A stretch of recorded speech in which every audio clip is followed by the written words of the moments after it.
Sometimes the most ordinary places hide unspeakable secrets, and the most polished facades conceal the deepest voids. Welcome to True Crime Headquarters. Tonight, we explore some unsettling stories where appearances concealed something far darker. Take a moment to settle in. Breathe slowly. Let the outside world fade. This is the story of the storage unit, the Harnoko Diwantoro case. Now let's begin.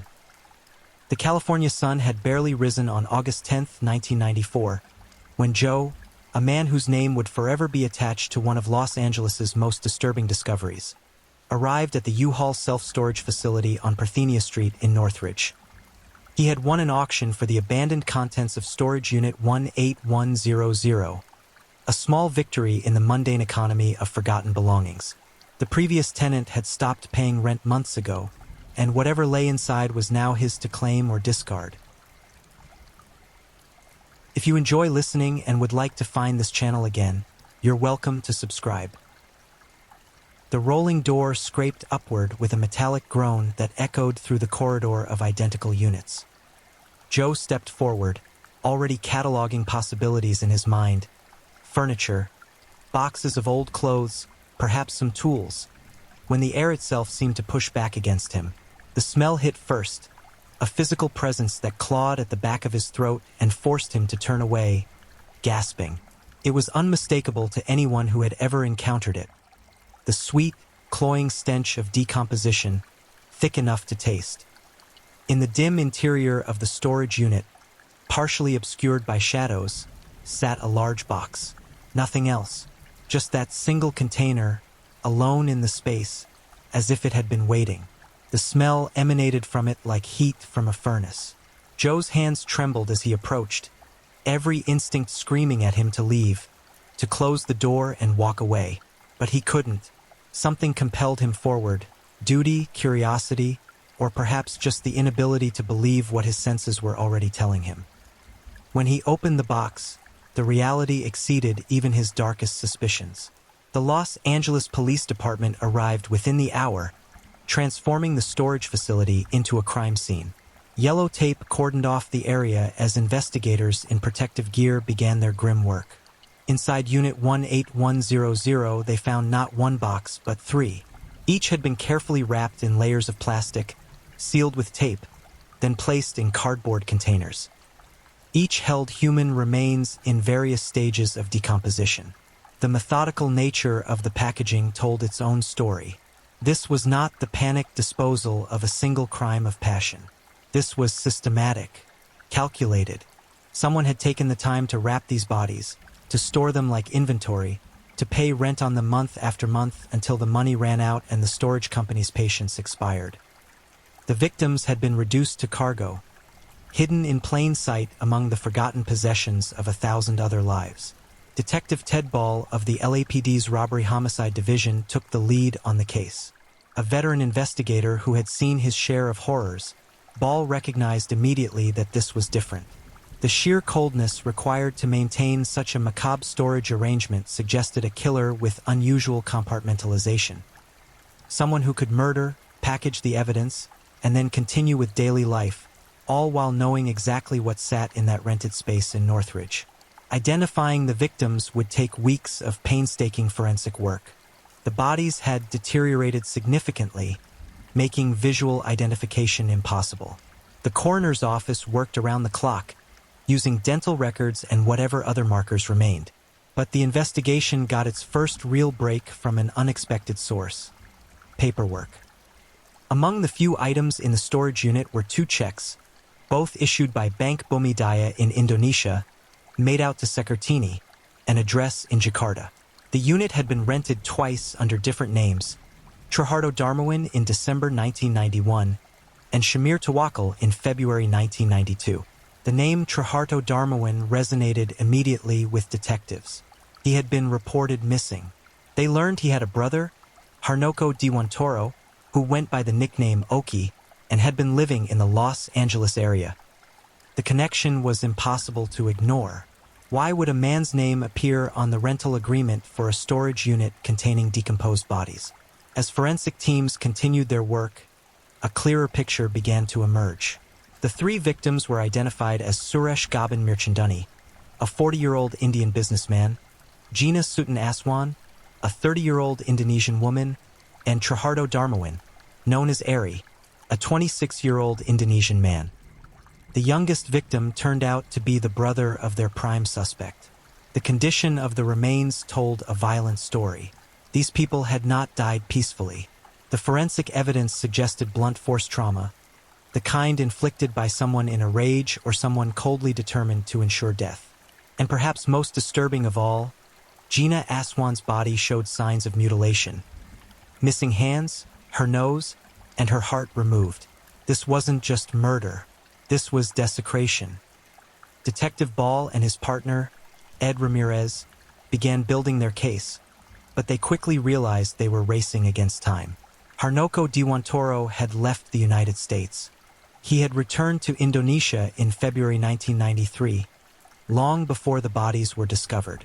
The trail had gone cold across an ocean, and extradition treaties between the United States and Indonesia didn't exist. The killer had slipped through their fingers, protected by international borders and bureaucratic complications. But Ball was determined. This case, with its calculated cruelty, its international dimensions, and its shocking betrayal of family bonds, would not be closed without answers. He began coordinating with Indonesian authorities, initiating what would become one of the most complex international criminal investigations of the 1990s. The Indonesian police, equally appalled by the crimes, agreed to cooperate fully. As news of the discovery spread, it sent shockwaves through both countries. In Los Angeles, the case became headline news, drawing comparisons to other high-profile murders of the era. In Indonesia, where Dewantoro came from a prominent family, the revelations were met with disbelief and horror. How could someone from such a background commit such atrocities? How could someone murder not only strangers but his own flesh and blood? The storage unit on Parthenia Street had yielded its terrible secrets, but the full story of what had happened and why remained locked behind the polished exterior of a man who had once seemed to embody success and refinement. The investigation was only beginning, and what it would ultimately reveal about Harnoko Dewantoro would prove even more disturbing than the discovery itself. Harnoko Dewantoro arrived in the United States in the late 1980s carrying all the markers of privilege. Born on November 3, 1964, into a prominent Indonesian family, he had received the education and opportunities that money could provide. He came to America with his girlfriend on student visas, initially settling in Kansas, where the flat horizons and cornfields must have seemed impossibly distant from Jakarta. But America promised something Indonesia couldn't: a clean slate, a chance to build an empire of his own, untethered from family expectations and the weight of his surname. After completing his studies in Kansas, Dewantoro briefly moved to Pennsylvania before gravitating toward the magnetic pull of Los Angeles, the city of angels, the city of reinvention. He and his girlfriend moved frequently within the sprawling metropolis, living in North Hills, Northridge, Westwood, and the nearby community of Lake Forest. Each move seemed to signal a fresh start, a new opportunity, another attempt at something that always remained just out of reach. To those who encountered him in Los Angeles, Dewantoro presented an image of polished success. He dressed impeccably, always neat and well-groomed, his appearance suggesting someone who had made it, or was at least well on his way. His mannerisms were refined, his English fluent. He exuded the confidence of someone who belonged in the rooms he entered. People remembered him as friendly, articulate, someone who seemed to be building a life in America with all the determination of an immigrant pursuing a dream. By early 1991, Dewantoro had established a dry cleaning business, a practical, stable venture that catered to the endless stream of professionals in the Los Angeles basin who needed their suits pressed and their shirts starched. For a time, the business appeared successful, but beneath the surface, cracks were forming. Financial pressures mounted. The business required constant attention and generated less profit than he had anticipated. The American dream, it turned out, involved significantly more work and significantly less glamour than he had imagined. In January 1991, Toro made a decision that would set in motion a chain of events leading to unthinkable violence. He sold his dry cleaning business to Suresh Mirchandani, a 40-year-old Indian businessman, for $100,000. On paper, it was a straightforward transaction. Mirchandani would take over the operations, Toro would walk away with capital to invest in his next venture, and both men would benefit. Business in America. But Mirchandani struggled with the business almost immediately. The economics that had challenged Toro proved even more difficult for the new owner. Within 7 months, Mirchandani made the decision to abandon the venture, walking away from the dry cleaning business while still owing Toro thousands of dollars. The exact amount remains unclear, but to Toro, it wasn't just about money. It was about betrayal, about a deal broken, about someone who had taken his business and destroyed it. The rage that built inside Toro during this period was invisible to outsiders. He continued to present his polished exterior, continued to move through Los Angeles society with apparent ease. But inside, something fundamental had shifted. In his mind, Mirchandani had stolen from him, had betrayed him, had taken something that was rightfully his and destroyed it. And this perceived betrayal demanded a response. In August 1991, Toro reached out to Mirchandani, suggesting they meet to discuss the situation. Mirchandani agreed, perhaps hoping to explain, to negotiate, to find some resolution that would satisfy both parties. They arranged to meet, and Toro offered to drive, suggesting they could talk while cruising along one of Los Angeles's many freeways, away from offices and interruptions. What happened during that drive would remain known only to Toro. But somewhere along a Los Angeles freeway, with traffic flowing around them and thousands of people passing within feet of the car, Toro pulled out a revolver. He shot Suresh Mirchandani, ending a life over a business dispute, over money owed, over what Toro perceived as a fundamental disrespect that could only be answered with the most final of solutions. Toro drove the body to a house he rented in Northridge, the same area where he had lived with his girlfriend. In the quiet of that rental property, he buried Mirchandani, transforming the space into a grave while maintaining the appearance of a normal residence. He continued paying rent, continued living his life, all while knowing what lay beneath the property. The compartmentalization required for this, the ability to maintain normalcy while hiding such a horrific secret, suggested something profoundly wrong in Toro's psychological makeup. But the American dream that had brought Toro to California was continuing to disintegrate. His relationship with his wealthy girlfriend fell apart in the spring of 1992, eliminating what had likely been a significant source of financial support. Suddenly, Toro needed capital, and he needed it quickly. His standard of living, his self-image as a successful businessman, all of it required money that he no longer had access to. He turned his attention to an associate from Indonesia, a 28-year-old woman named Gina Sutan Aswan. Gina came from a respectable Minangkabau family and was pursuing educational opportunities in the United States. Toro began cultivating her interest in investing in American business ventures, painting pictures of opportunities available to those with capital and courage. The pitch worked. Gina agreed to invest $200,000 in a business partnership with Toro, a sum that represented substantial family money and trust. Gina traveled to Los Angeles with dreams of success, with faith in Toro's business acumen, with the excitement of someone embarking on a new chapter. She even took a vacation to Paris first, a final indulgence before settling into the serious work of building a business empire. She returned to Los Angeles in early November 1992, ready to finalize their arrangements. But on November 3, 1992, Toro's 28th birthday, Gina made an announcement that shattered everything. She was backing out of the deal. Perhaps she had seen something during her time in Los Angeles that concerned her.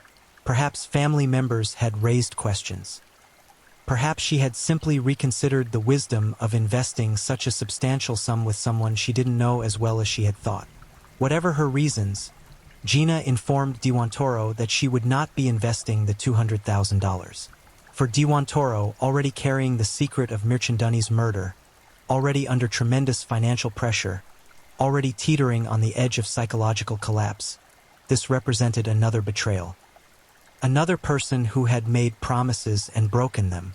Another person who was taking away what he needed, what he deserved. He lured Gina to a rented house in Brentwood, an upscale area of Los Angeles that would have seemed safe, professional, appropriate. What happened in that house remains almost incomprehensible in its brutality. Diwan Toro attacked Gina with savage fury, using blunt instruments to bludgeon her. But he didn't stop with murder. In an act that transcended ordinary violence and entered the realm of desecration, he mutilated her body, removing her hands, her nose, and her heart. The psychological implications of this mutilation are profound and disturbing. Forensic psychologists who later reviewed the case suggested multiple possible motivations: rage, an attempt to prevent identification, symbolic punishment for perceived betrayal, or evidence of psychotic ideation. Whatever drove Diwan Toro to such extremes, it demonstrated a capacity for violence that went far beyond what even the murder of Mirchandani had suggested. Gina's family in Indonesia waited for news, growing increasingly worried as days passed without contact.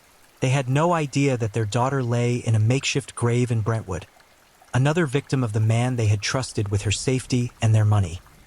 Diwan Toro, meanwhile, continued his life, still presenting that same polished exterior, still moving through Los Angeles as if nothing had changed.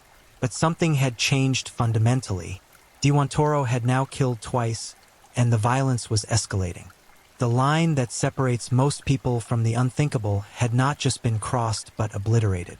And there was one more person who knew too much, one more loose end that needed to be tied. His younger brother, Ari.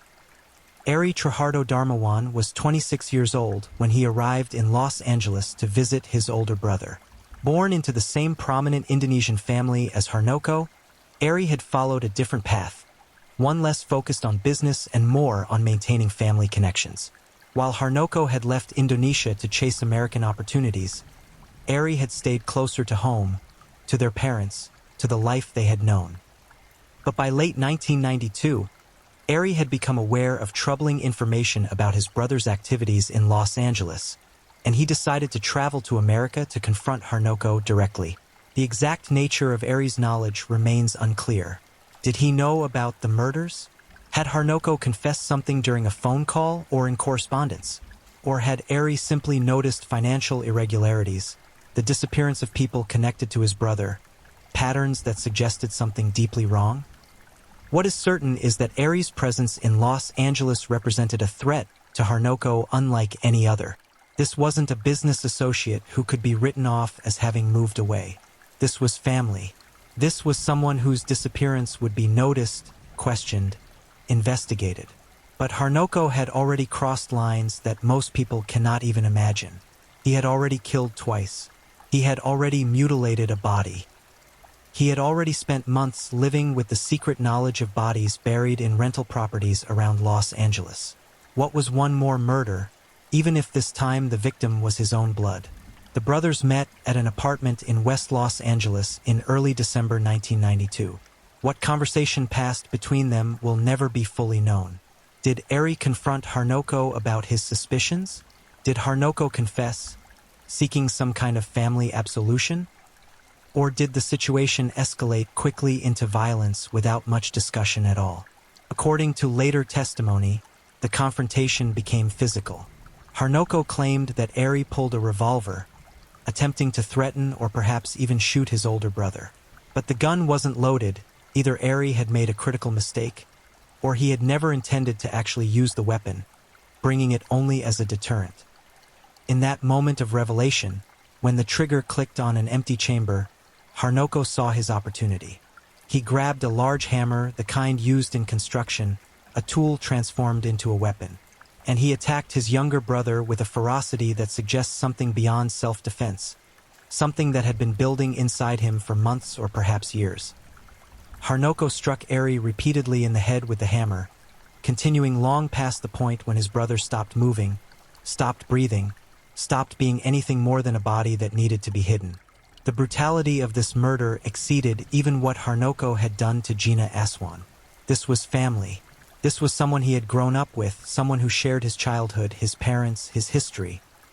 And yet Harnoko had reduced him to a corpse with a hammer, had destroyed his skull with the same methodical determination he had brought to his business ventures.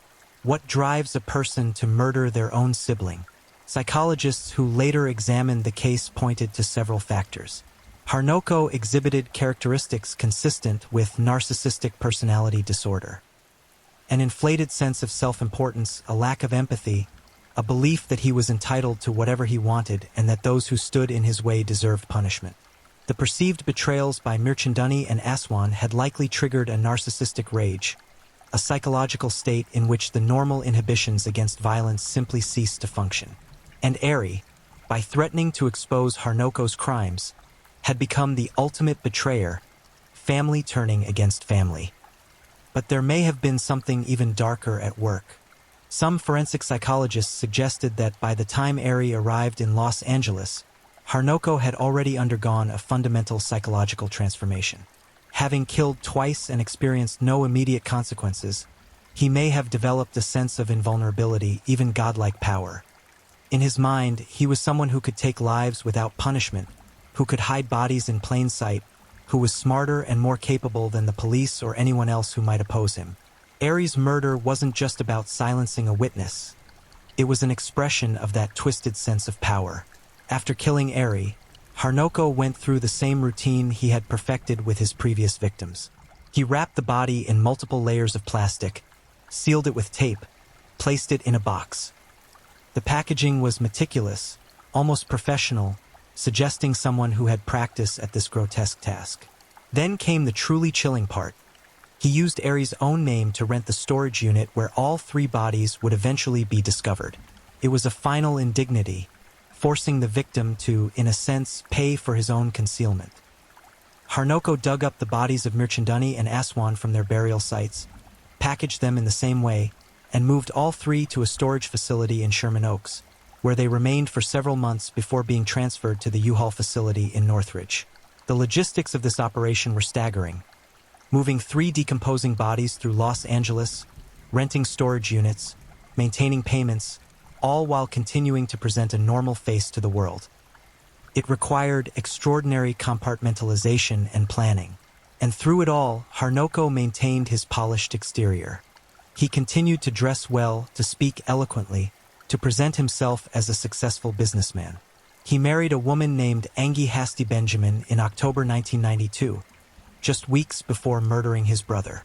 The wedding occurred in the midst of this killing spree, a ceremony celebrating love and commitment taking place, while Harnoko carried the secret of multiple murders. How does someone stand at an altar, make vows, smile for photographs, all while knowing what they have done? The psychological dissociation required is almost incomprehensible. Angie would later testify about Harnoko's temperament, describing a man with a violent temper, someone who could become enraged over minor provocations, someone who frightened her. But in those early months of marriage, before she understood the full horror of what her husband had done, she likely saw only glimpses of the monster beneath the facade. An angry outburst here, an unsettling comment there, but nothing that prepared her for the truth. By early 1993, the situation in Los Angeles was becoming untenable for Harnoko. He was running out of money to pay for storage unit rentals. The risk of discovery increased with each passing day. And perhaps most importantly, he had accomplished what he had set out to do in America. He had eliminated everyone who he believed had wronged him, everyone who knew his secrets. It was time to go home. In February 1993, Harnoko Dewantoro boarded a flight to Indonesia, leaving behind a wife who would soon file for divorce, a dry cleaning business that no longer existed, and three bodies slowly decomposing in a storage unit in Northridge. He returned to Jakarta, to his prominent family, to the life he had left behind when he had sought the American dream. He resumed his place in Indonesian society, attending functions, maintaining relationships, presenting himself as someone who had simply returned home after his time abroad.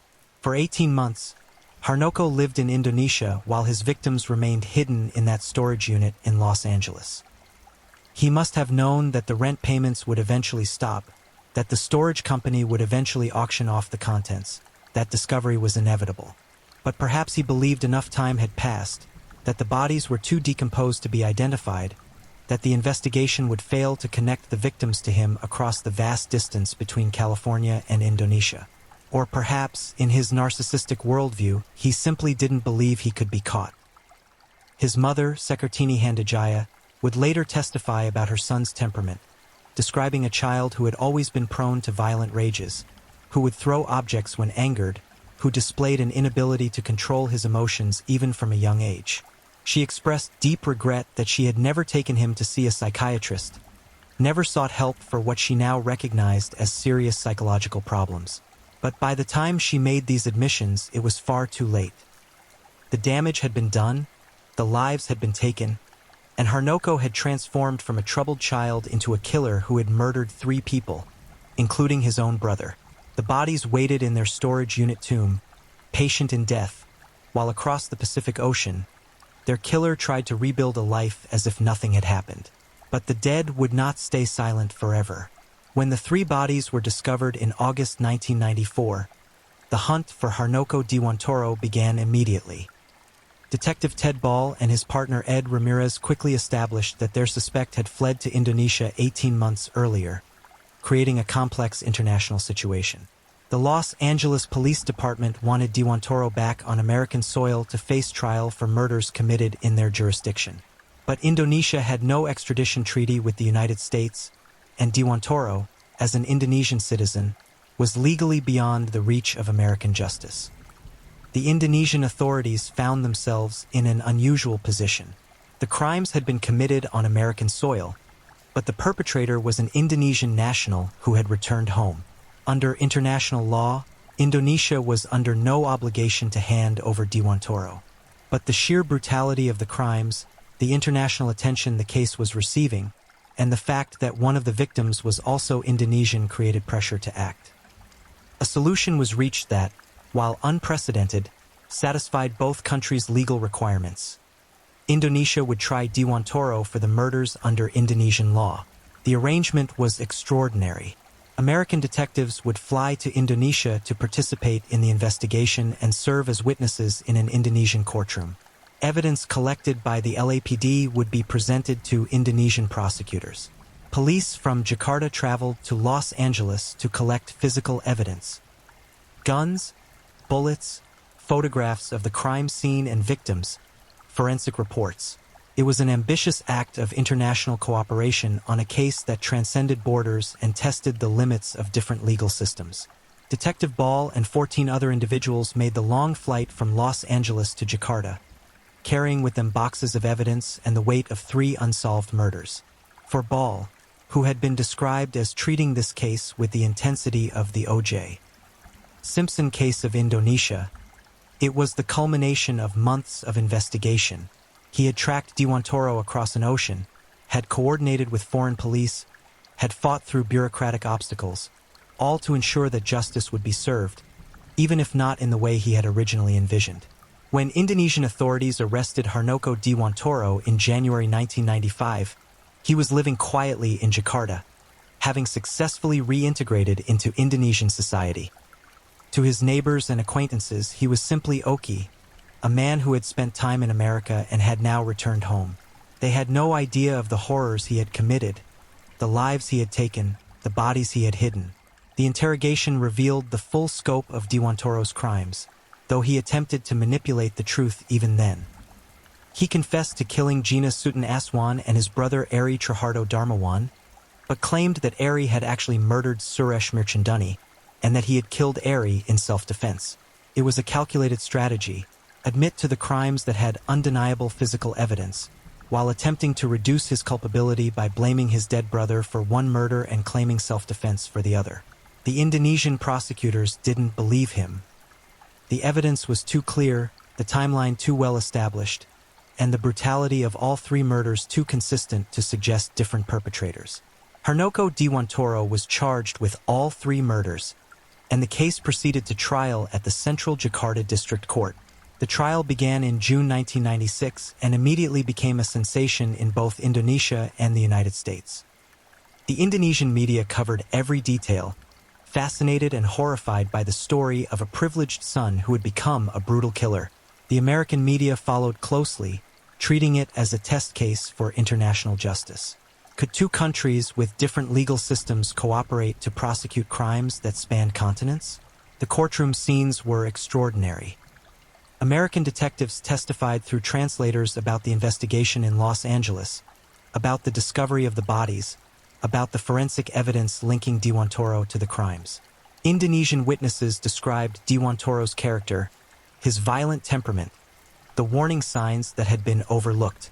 His father, Hendarno Hendarman, testified that Dewantoro had admitted to killing Eri, though he claimed it was in self-defense. His mother, Sekartini, described the rage issues that had plagued her son since childhood, expressing regret that she had never sought psychiatric help for him. Anggi, Dewantoro's wife, testified about the violence she had witnessed during their brief marriage, painting a picture of a man whose rage could erupt over trivial matters, whose need for control was absolute. She had filed for divorce as soon as the extent of his crimes became clear, desperate to distance herself and protect any future children from his influence. Their son, Rafi, born from their brief marriage, would grow up knowing that his father was a convicted killer. The evidence presented was overwhelming. Photographs of the decomposed bodies were shown to the court, images so disturbing that several people in the courtroom had to leave.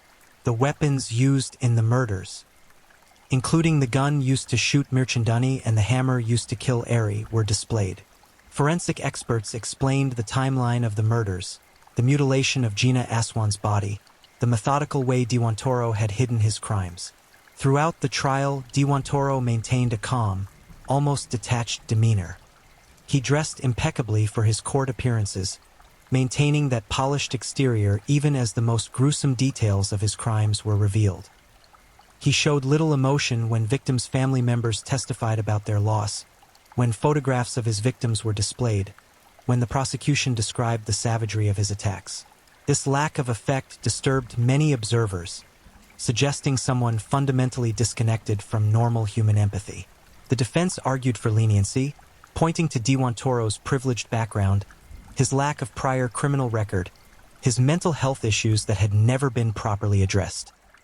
But the prosecution, led by Muhammad Yusuf, argued that the premeditated nature of the crimes, the extreme brutality, and the fact that one victim was Dewantoro's own brother demonstrated a level of depravity that warranted the harshest punishment available under Indonesian law. The trial stretched over months, every session adding new details to an already horrific story. For the families of the victims, it was a prolonged agony. Gina Aswan's family had to relive the loss of their daughter, who had traveled to America with such hope and promise, only to be murdered and mutilated by someone she had trusted. Mirchandani's family grieved for a man killed over a business dispute. His life ended because he had made an economic decision that angered his killer. And the Dewantoro/Darmawan family found themselves torn between grief for Eri and shame over Harnoko, grappling with the impossible reality that one son had murdered another. In 1997, Judge G delivered the verdict that everyone had anticipated, guilty on all 3 counts of premeditated murder. The sentence was death. Under Indonesian law, Dewantoro would face execution by firing squad. It seemed like a definitive end to the case. Justice served, the killer punished, the families finally able to begin the long process of healing. But the story didn't end there. Dewantoro was sent to Sipinang Penitentiary Institution in Jakarta, where he would spend years on death row awaiting execution. And in the liminal space between verdict and execution, Dewantoro underwent what some observers described as a transformation. He became a model prisoner, never participating in riots, teaching English classes to fellow inmates, presenting himself as reformed and remorseful. His lawyers filed petition after petition for clemency, arguing that he was the last surviving member of his immediate family, that he had shown genuine rehabilitation, that he posed no further threat to society. The first clemency petition was denied. So was the second. The prosecutor who had secured Dewantoro's conviction, Mohammed Yusuf, stated that while he would support whatever decision the government made, the nature of the crimes could not be forgotten or minimized. But Dewan Toro continued to wait, year after year, as his case became a test of Indonesia's death penalty system and its approach to clemency. Then, in November 2019, something happened that shocked many people familiar with the case. President Joko Widodo granted Dewan Toro clemency, commuting his death sentence and releasing him on conditional parole. After nearly 25 years in prison, Harnoko Dewan Toro walked free. The decision was controversial. Critics argued that Dewan Toro's crimes were too heinous to warrant such mercy, that releasing a man who had murdered 3 people, including his own brother, sent the wrong message about justice. But others pointed to his decades of model behavior in prison, his genuine efforts at rehabilitation, and the fact that he had, in some sense, paid a significant price for his crimes through years of incarceration. For the victims' families, the news was devastating. After years of believing that justice had been served, that Dewan Toro would spend his life in prison or face execution for what he had done, they learned that he was free to walk the streets of Jakarta, to resume some semblance of a normal life. The wounds that had never fully healed were torn open again. And then, in 2011, tragedy struck again. Raffi Aga Wanasya Benjamin, the 17-year-old son of Harnoko Dewan Toro and Anggi Hasti Benjamin, was stabbed to death at the Shy Rooftop Cafe in Jakarta's Kemang neighborhood. The circumstances of his death had nothing to do with his father's crimes. It was a spontaneous altercation, a moment of violence that could have happened to anyone. But for those familiar with the Dewan Toro case, the symmetry was haunting. The son of a killer, murdered in a senseless act of violence, his life cut short before he could fully escape the shadow of his father's legacy. Some saw it as a form of karmic justice, the sins of the father visited upon the son. Others simply saw it as another tragedy in a story that had already contained too many. Journalist Linda Jalilil, who had covered the original case extensively and was related to the Aswan family, wrote movingly about the pain of seeing yet another young person lost to violence, the chains of trauma that extend across generations. Today, the exact whereabouts and status of Harnoko Dewan Toro remain unclear. Some reports suggest he was transferred to Nusa Kambangan prison at some point.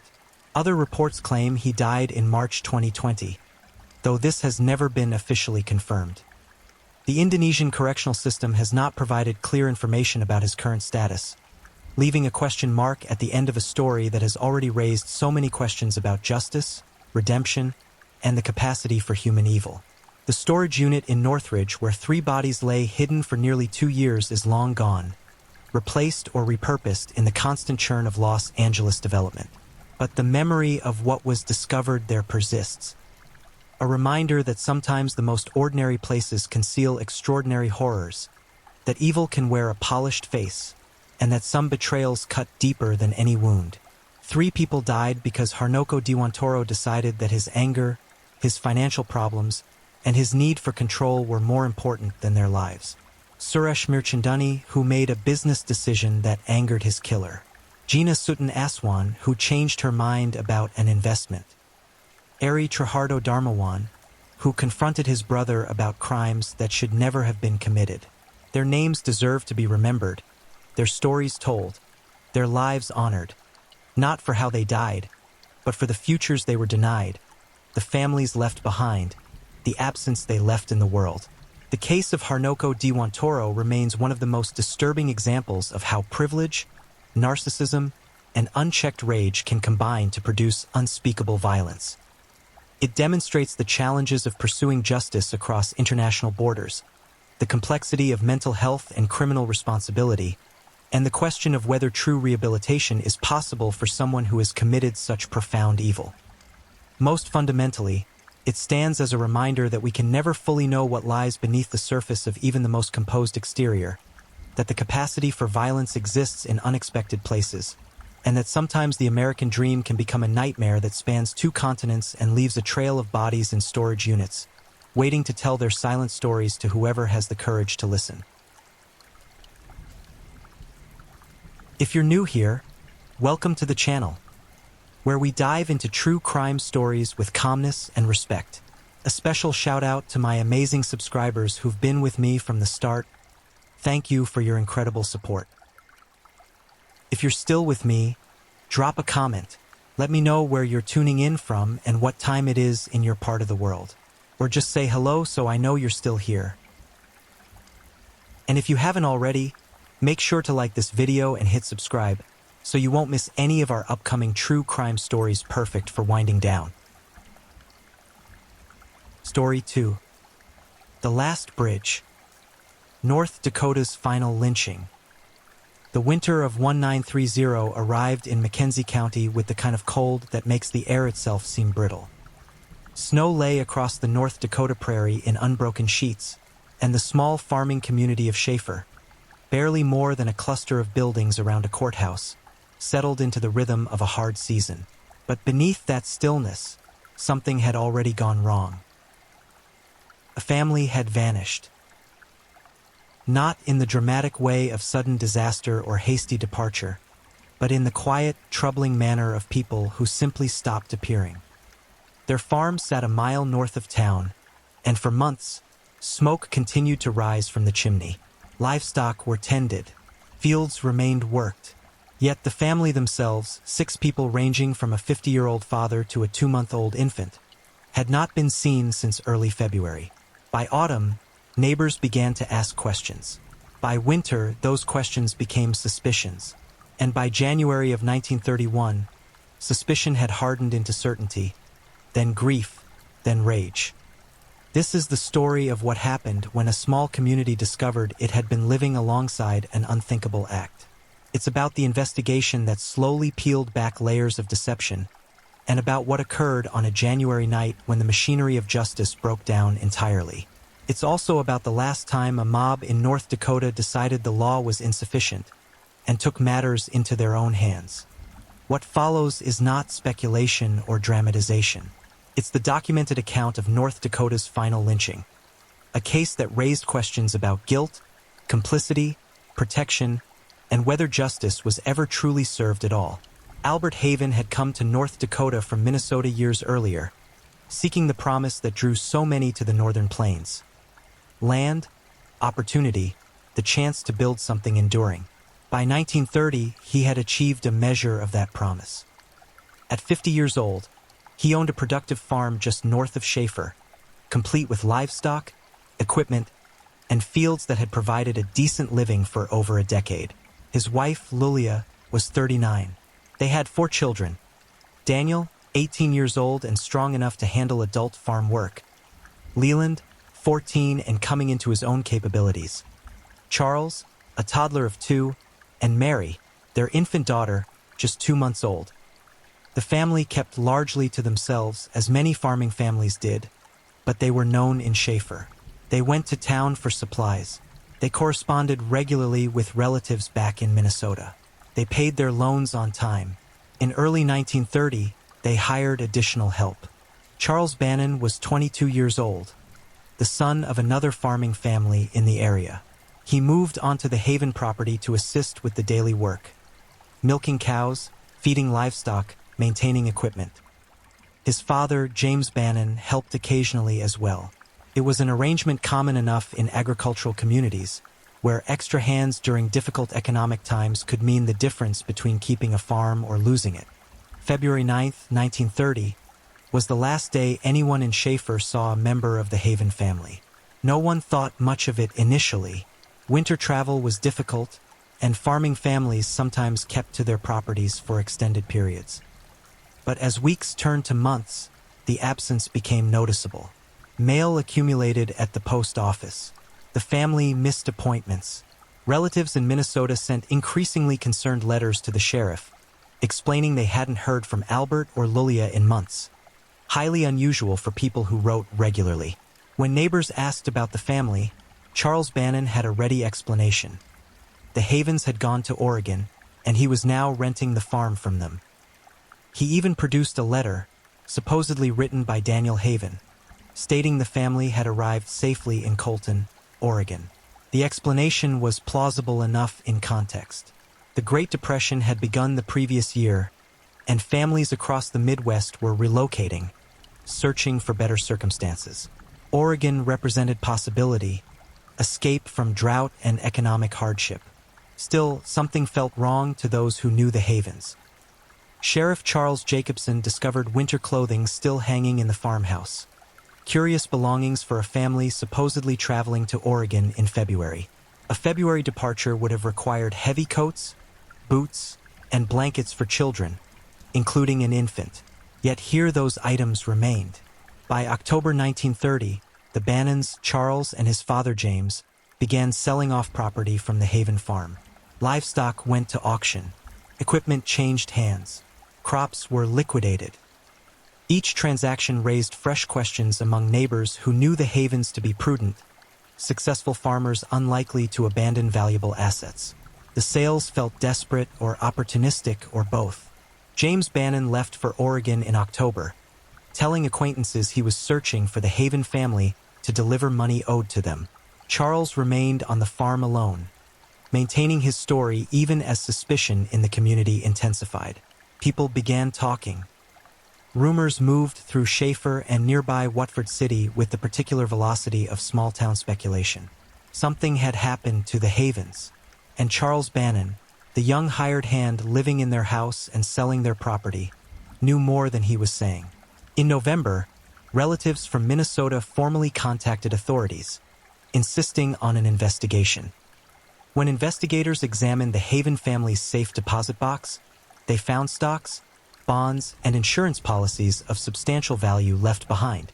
These were not the actions of a family planning a permanent relocation. These were the possessions of people who expected to return. On December 12, 1930, Sheriff Jacobson drove to the Haven farm with C.E. Evanson, who had been appointed public administrator of the property. They arrested Charles Bannon on charges of grand larceny for selling property that didn't belong to him.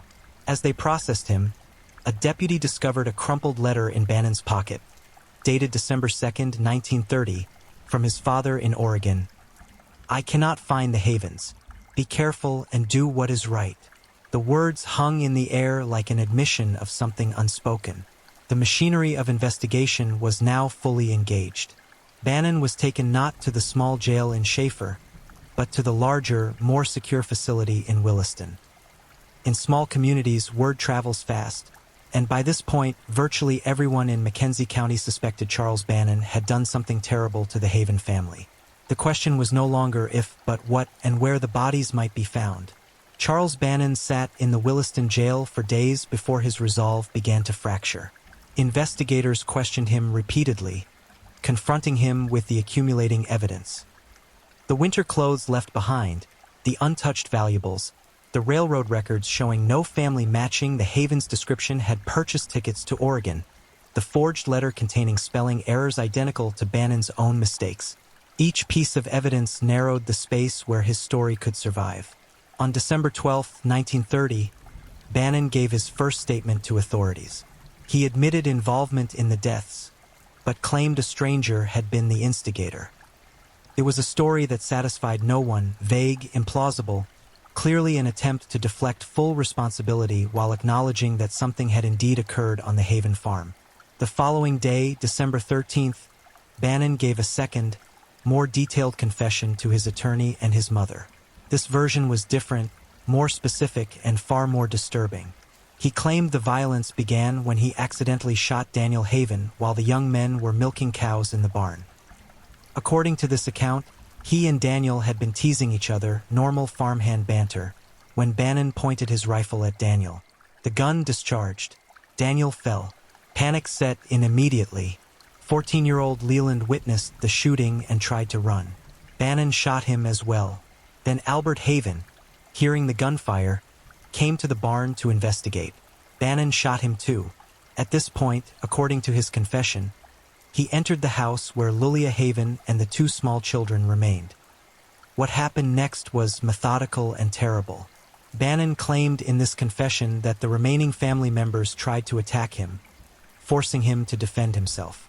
But this explanation, too, began to unravel under scrutiny. The self-defense narrative couldn't account for the deaths of a 2-year-old and an infant. It couldn't explain why Bannon had then concealed the bodies, continued living on the property for months, sold off assets, and fabricated an elaborate story about the family's departure to Oregon. In January 1931, Bannon provided a third confession, this time written in his own hand. He again admitted accidentally shooting Daniel, but now stated he killed the remaining family members because he was scared, not in self-defense.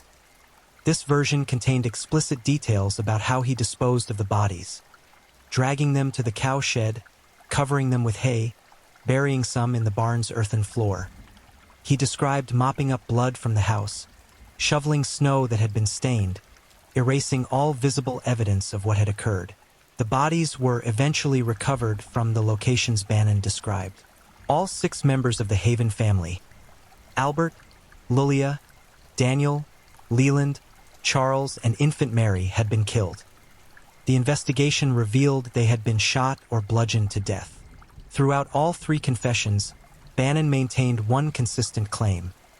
His father, James Bannon, knew nothing about the murders. He insisted he had acted alone. Authorities didn't believe him. James Bannon was located in Oregon and extradited back to North Dakota, charged as an accomplice to murder. The evidence was largely circumstantial. He had helped work the farm after the family's disappearance, had sold property, had left for Oregon around the time suspicions intensified. But he had not been present during the actual violence, according to Charles's own admissions. The question of James's knowledge and complicity would become a matter of significant dispute.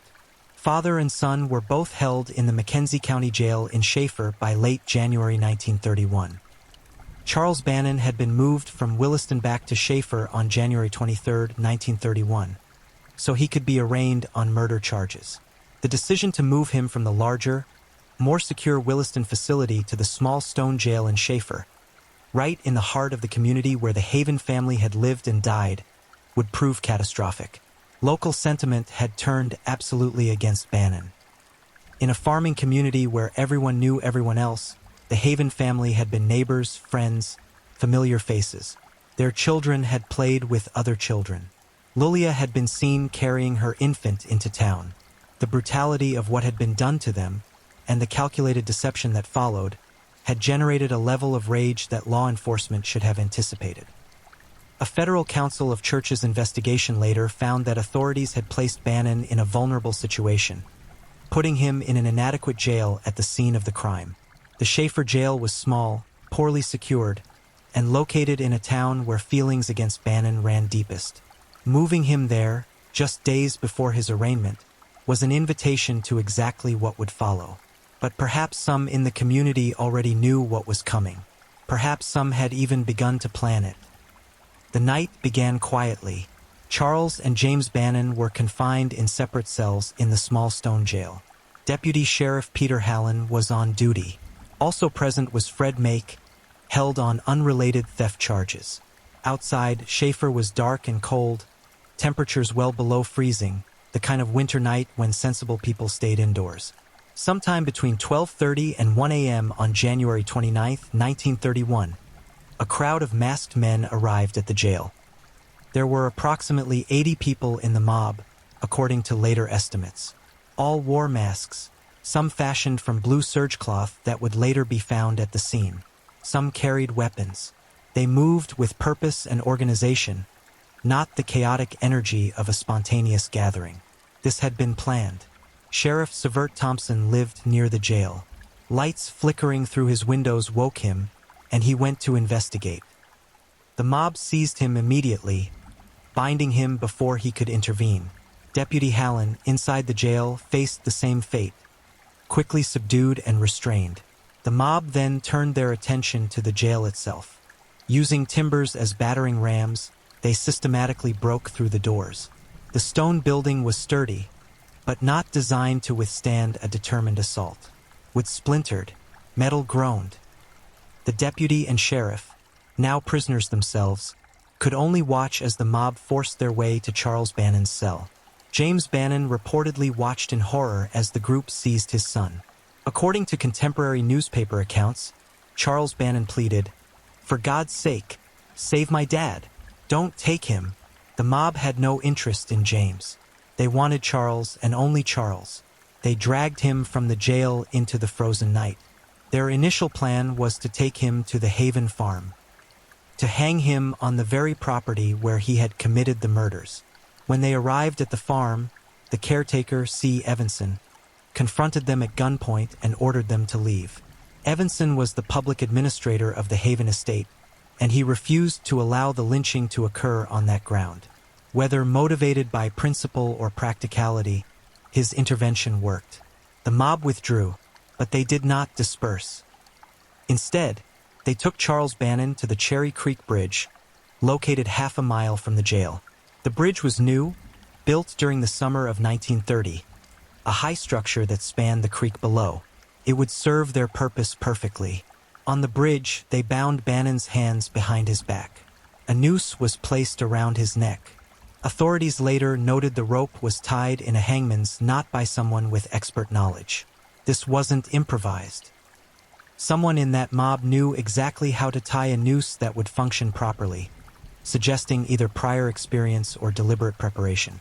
Accounts of what happened next vary slightly, but the core facts remain consistent. The mob positioned Bannon on the bridge railing. They shouted at him to jump. According to witnesses, Bannon responded, "You boys started this. You will have to finish this." For a moment, no one moved. Then someone stepped forward from the crowd and pushed Charles Bannon over the edge. His body dropped, the rope caught, and Charles Francis Bannon died suspended over Cherry Creek in the early morning hours of January 29, 1931. He was 22 years old. By dawn, news of the lynching had spread. Raymond C. Dobson, a reporter for the Minot Daily News, received an anonymous phone call telling him to get to Schaefer immediately. When Dobson arrived at the bridge at daylight, he found pieces of blue serge cloth that had been fashioned into masks, lying on the bridge. He collected them as evidence and turned them over to other journalists and authorities, but the physical evidence would ultimately lead nowhere. Governor George Schaefer responded swiftly and forcefully. He called the lynching shameful and ordered an immediate investigation. Attorney General James Morris, who would later become a state Supreme Court justice, was dispatched to lead the inquiry. Adjutant General G.A. Fraser and Gunder Ostjord, head of the Bureau of Criminal Apprehension, joined him. The investigation was thorough. Morris examined the rope, noting possible manufacturer's marks. He studied the expertly tied knot. He concluded the lynching had been carefully planned, with 3 or more leaders keeping the mob organized and controlled. Everything about the incident suggested premeditation and coordination, from the masks to the timing to the disciplined execution. But Morris also quickly realized the investigation would yield no arrests. The community closed ranks. People spoke in hushed tones, if they spoke at all. Within a week, Morris surmised that none of the assailants would ever be identified. And he was right.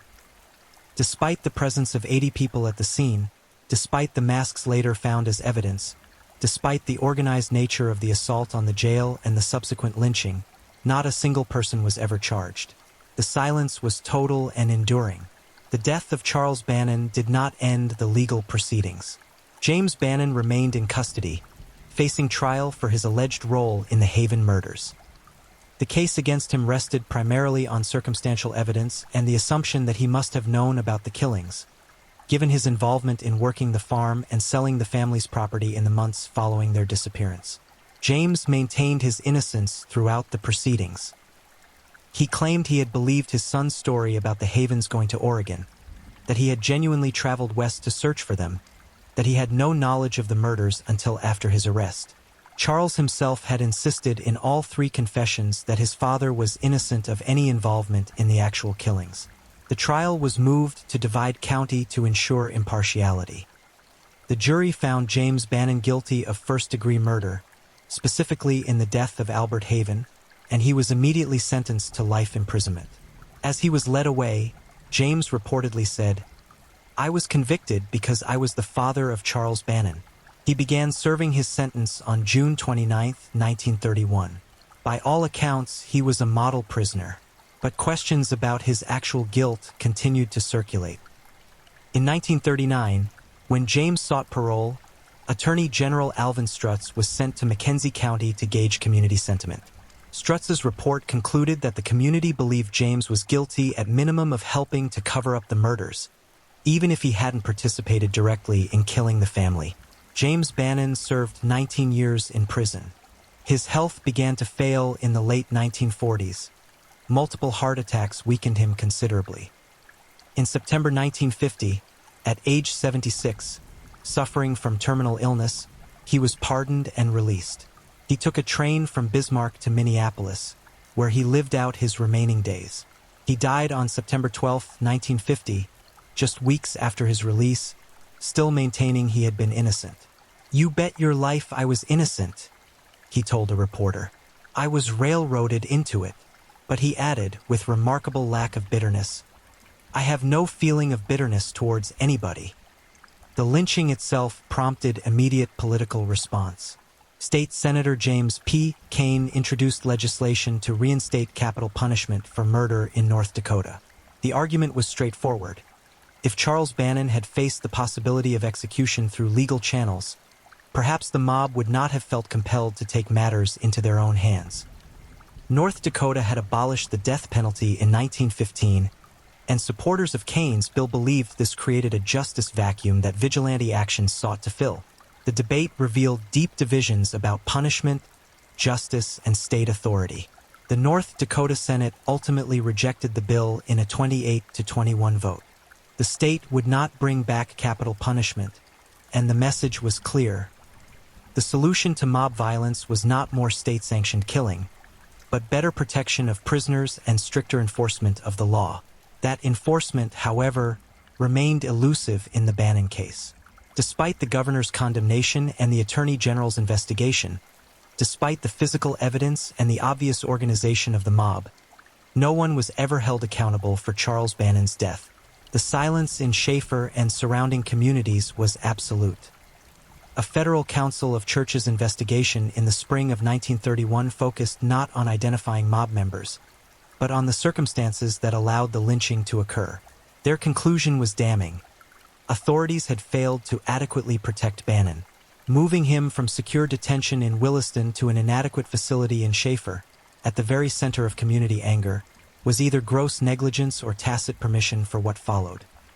A 1990 academic study reached identical conclusions, finding that inadequate protection was a common factor in North Dakota's lynching cases.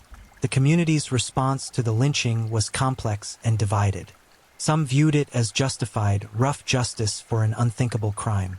The brutality of what Bannon had done to the Haven family, including 2 small children, generated a level of moral outrage that overwhelmed legal considerations for many residents. The feeling after people found out that he was hung was that it was too good for him. One local resident recalled years later. He should have been burned for what he had done. Others were troubled by the mob action, recognizing it as a failure of law and civilization. The Federal Council of Churches investigators, the governor, the attorney general, all condemned the lynching in unequivocal terms. The fact that no one was arrested suggested either that identifying perpetrators was genuinely impossible, or that there was insufficient will to pursue them even if they could be identified. There were also persistent rumors and unanswered questions that complicated the community's understanding of Charles Bannon. Some in the area suspected Bannon was responsible for a 1925 house fire that killed 4 children from the Amlian family, an unsolved tragedy that had haunted the region for years. Whether this suspicion was based on evidence or merely reflected a community's need to explain inexplicable violence is unclear. The speculation may have contributed to the mob's fury, adding historical grievance to immediate outrage. Today, Schaefer is barely recognizable as the county seat it once was. The town has largely vanished, reduced to a cluster of abandoned buildings on the North Dakota prairie. The stone jail still stands, now a historical marker rather than a functioning structure. A sign next to the jail outlines the events of January 29, 1931, when Charles Bannon was taken by a mob and lynched. The Cherry Creek Bridge where he died has been replaced, but the location remains marked in local memory.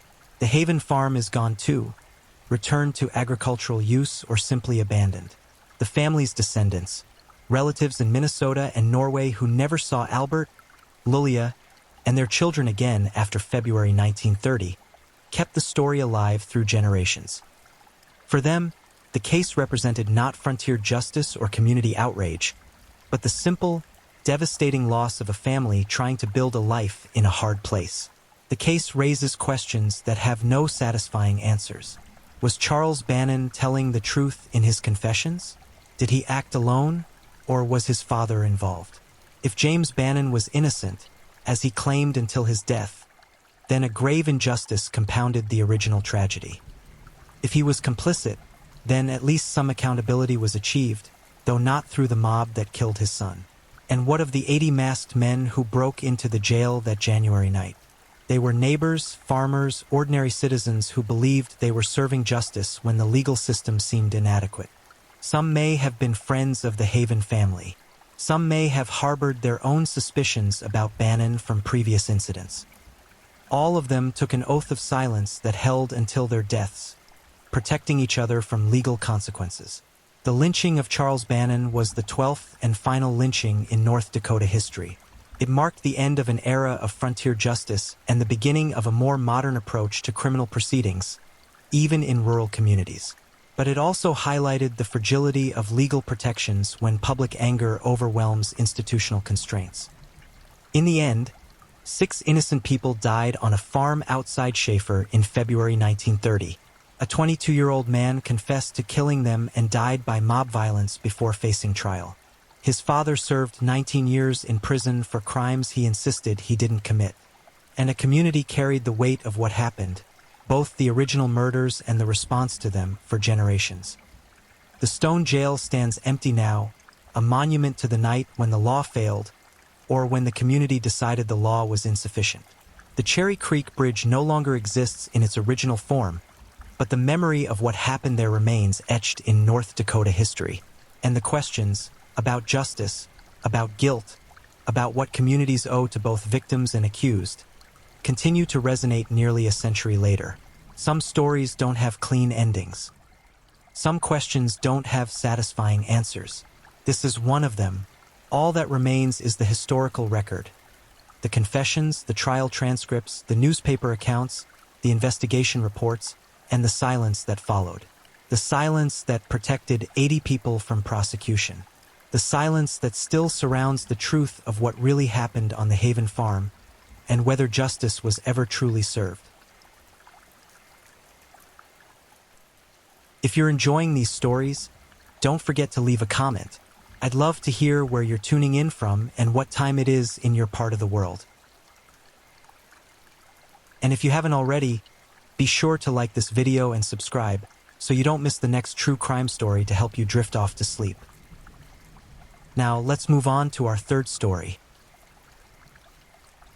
Story 3. The Trail's End. The Unsolved Death of John Bozeman.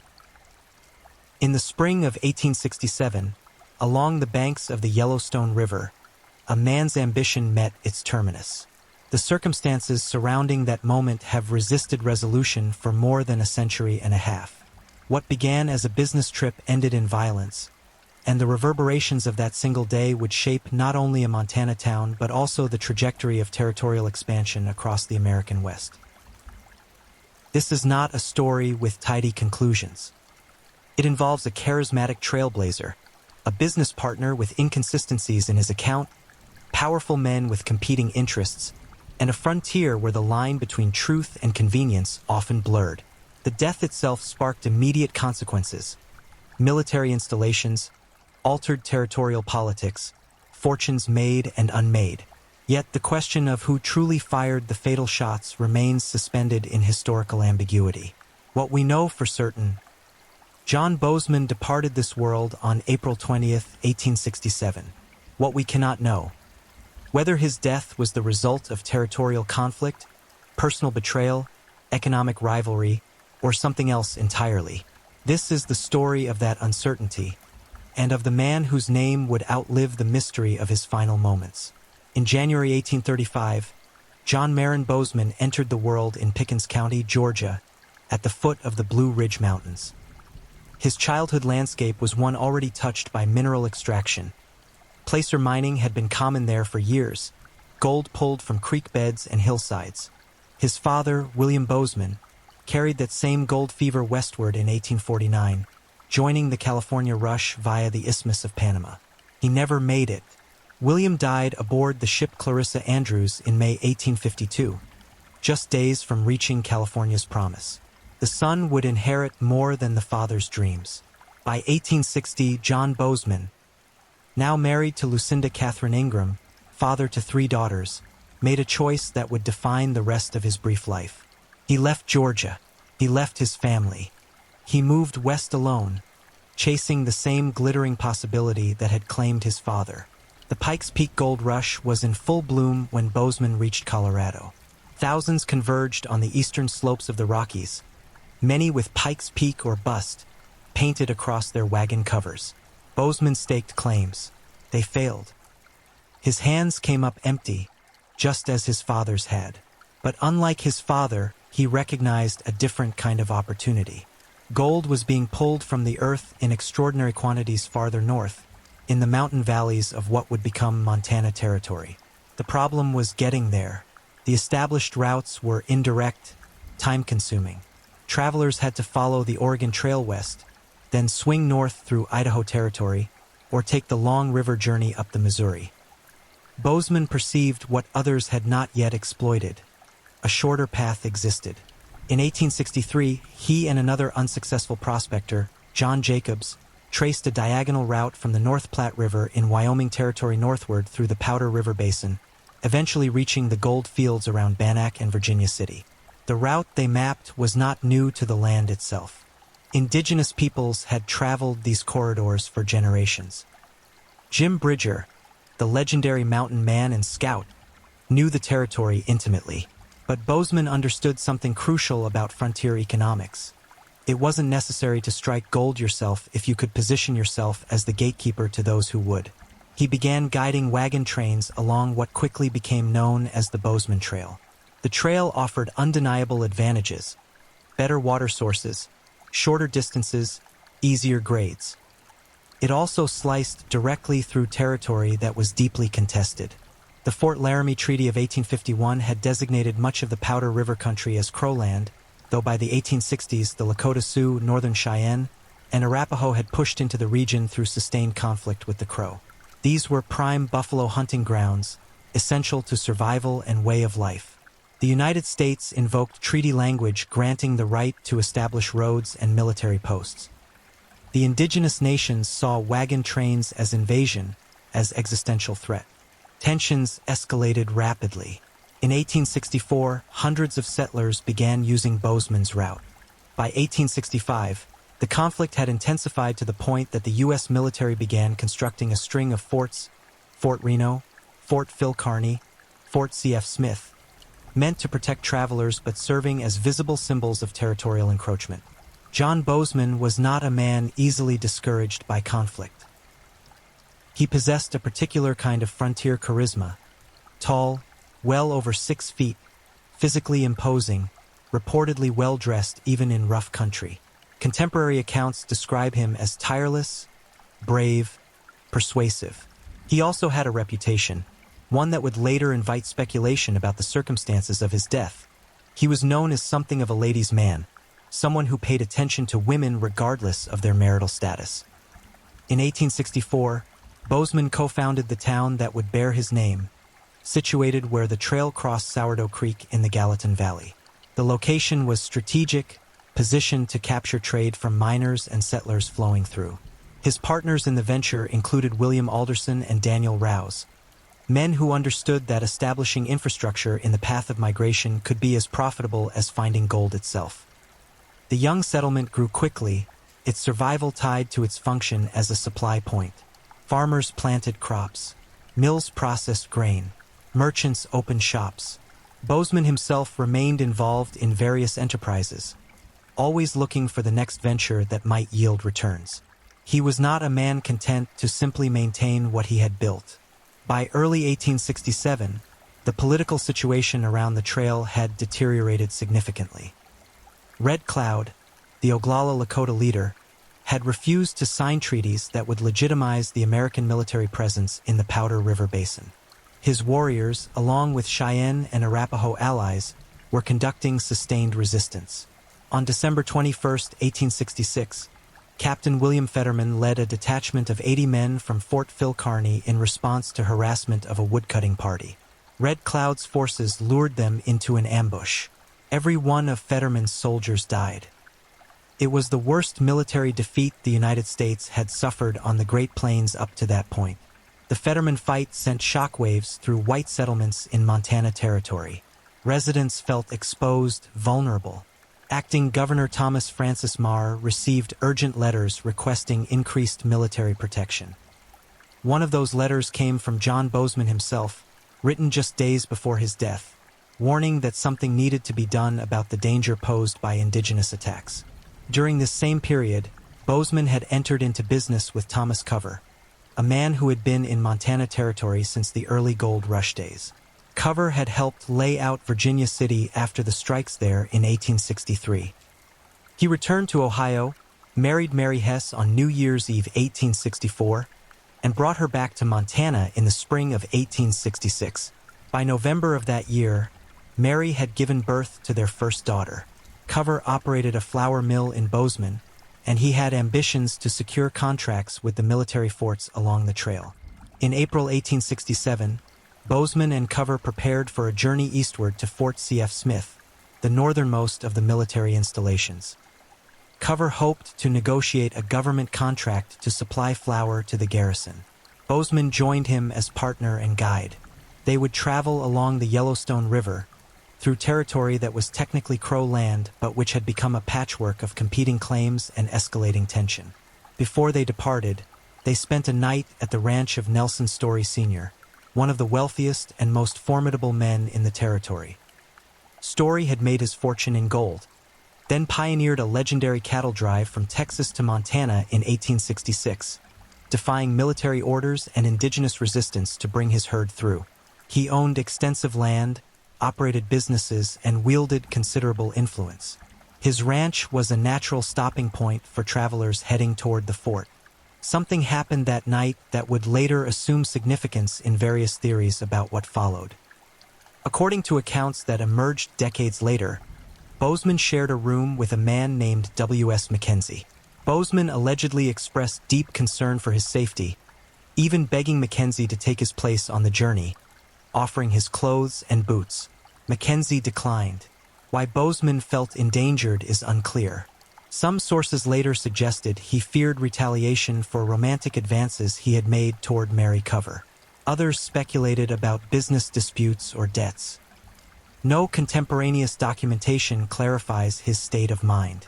What is recorded is that on the morning of April 19, 1867, John Bozeman and Thomas Cover rode out from Story's ranch toward Fort C.F. Smith. Within 24 hours, one of them would be dead. The morning of April 20, 1867, began like many others in Montana's high country, cool, clear, the Yellowstone River running with snowmelt. Bozeman and Cover traveled east, following the river valley. They carried rifles, as any sensible traveler did. The landscape offered both beauty and danger. Open grasslands, stands of cottonwood, the constant awareness that this was contested ground where different groups claimed authority and where violence could materialize without warning. Sometime around midday, they stopped to eat. Cover's later account describes 5 men approaching on foot, not on horseback. The men signaled that they were hungry. Cover reported holding up his rifle as a warning gesture while Bozeman did not immediately display his weapon. The interaction quickly deteriorated. According to Cover, Bozeman suddenly realized these were Blackfeet, though the identification itself would later be questioned, and warned that they might be facing a fight. What happened next depends entirely on whose account you accept. Cover claimed that the men opened fire. John Bozeman was struck twice in the chest. He died almost immediately or very shortly after. Cover himself was shot once, the bullet entering his shoulder. He stated that he was wounded while rushing to aid Bozeman, the bullet striking him from behind as he turned away from the attackers. The assailants, Cover said, took the horses and fled. Cover remained hidden in brush and terrain for hours, waiting until he was certain they had left. Then he began the difficult journey back to Nelson Story's ranch on foot, wounded, through darkness. He arrived around midnight, waking the household with news of Bozeman's death. Nelson Story immediately organized a group to retrieve Bozeman's body. The spring weather made travel difficult. Mud, high water, unpredictable conditions. They located Bozeman where he had fallen, near the banks of the Yellowstone. The group that included Story, William Alderson, Daniel Rouse, and W.S. Mackenzie made the decision to bury him there rather than attempt to transport the body back to town. 3 years later, in 1870, Bozeman's remains would be exhumed and reinterred in Sunset Hills Cemetery in the town he helped found, in a plot belonging to the Story family. Cover's account became the official narrative. Bozeman had been killed by Blackfeet Indians. The attack validated fears already present in the community. It reinforced calls for military protection. Within months, Fort Ellis was established just east of Bozeman, providing exactly the kind of federal presence that local merchants and ranchers desired. Fort Ellis would become a steady customer for flour, beef, hay, and other supplies. Men like Story and Cover stood to benefit directly from its proximity. But even in 1867, questions circulated quietly among those who knew the terrain and the people involved.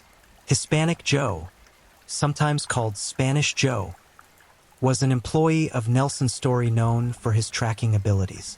Story allegedly sent him to examine the site where Bozeman died. According to accounts that emerged later, Hispanic Joe found elements that did not align with Cover's version. There were no horse tracks in the area, though Cover claimed the attackers had stolen their horses. The angle and positioning of Cover's wound appeared unusual for someone shot from behind while facing away. And significantly, Blackfeet territory was elsewhere. This was Crow country, and the Blackfeet had no particular reason to be hunting or traveling in that specific area at that time. These observations never resulted in any formal investigation or charges. Montana Territory in 1867 lacked the infrastructure for detailed forensic inquiry. There was no coroner's inquest, no systematic examination of evidence, no testimony taken under oath beyond what Cover volunteered. The prevailing response was to accept the account of the survivor, particularly when that account aligned with existing anxieties about indigenous threats and justified developments that powerful local interests desired. Thomas Cover himself departed Montana Territory not long after the incident. He moved to California with Mary and their daughters, settling eventually in the Riverside area where he purchased land and established himself in agriculture, specifically developing navel orange cultivation. By all accounts, he lived prosperously and died of natural causes years later. He never publicly altered his version of what happened along the Yellowstone River, but whispers persisted. Part of the speculation centered on John Bozeman's reputation. Multiple sources describe him as someone who cultivated attention from women, including married women. The suggestion that he had made advances toward Mary Cover appeared in various forms over the decades. If true, it would provide a classic motive: a husband confronting the man who had dishonored his marriage. There were practical problems with the jealousy theory, however. If Cover killed Bozeman in a crime of passion, why agree to go on an isolated multi-day journey with him? Why not act closer to town where witnesses might believe an accidental shooting? And if Cover planned to murder Bozeman and blame indigenous attackers, why shoot himself at all? The shoulder wound, while not life-threatening, was real and must have been painful. Yet the inconsistencies in Cover's story remained difficult to dismiss. The absence of horse tracks was particularly troubling. Blackfeet, or any indigenous hunters, would almost certainly have been mounted, especially if they intended to steal horses. The logistics of 5 men on foot approaching 2 armed white men in open country, successfully killing one and wounding the other, then fleeing on the victim's horses without leaving tracks, strained plausibility for those familiar with frontier reality. Another layer of complexity emerged from reports published in Montana newspapers during the summer of 1867. An expedition from Fort C.F. Smith, led by someone identified as Colonel Nelson, encountered a Crow camp that harbored 5 Blackfeet men who had been exiled from their own tribe for killing another Blackfeet. These men allegedly bragged about killing a white man and claimed to have his horse.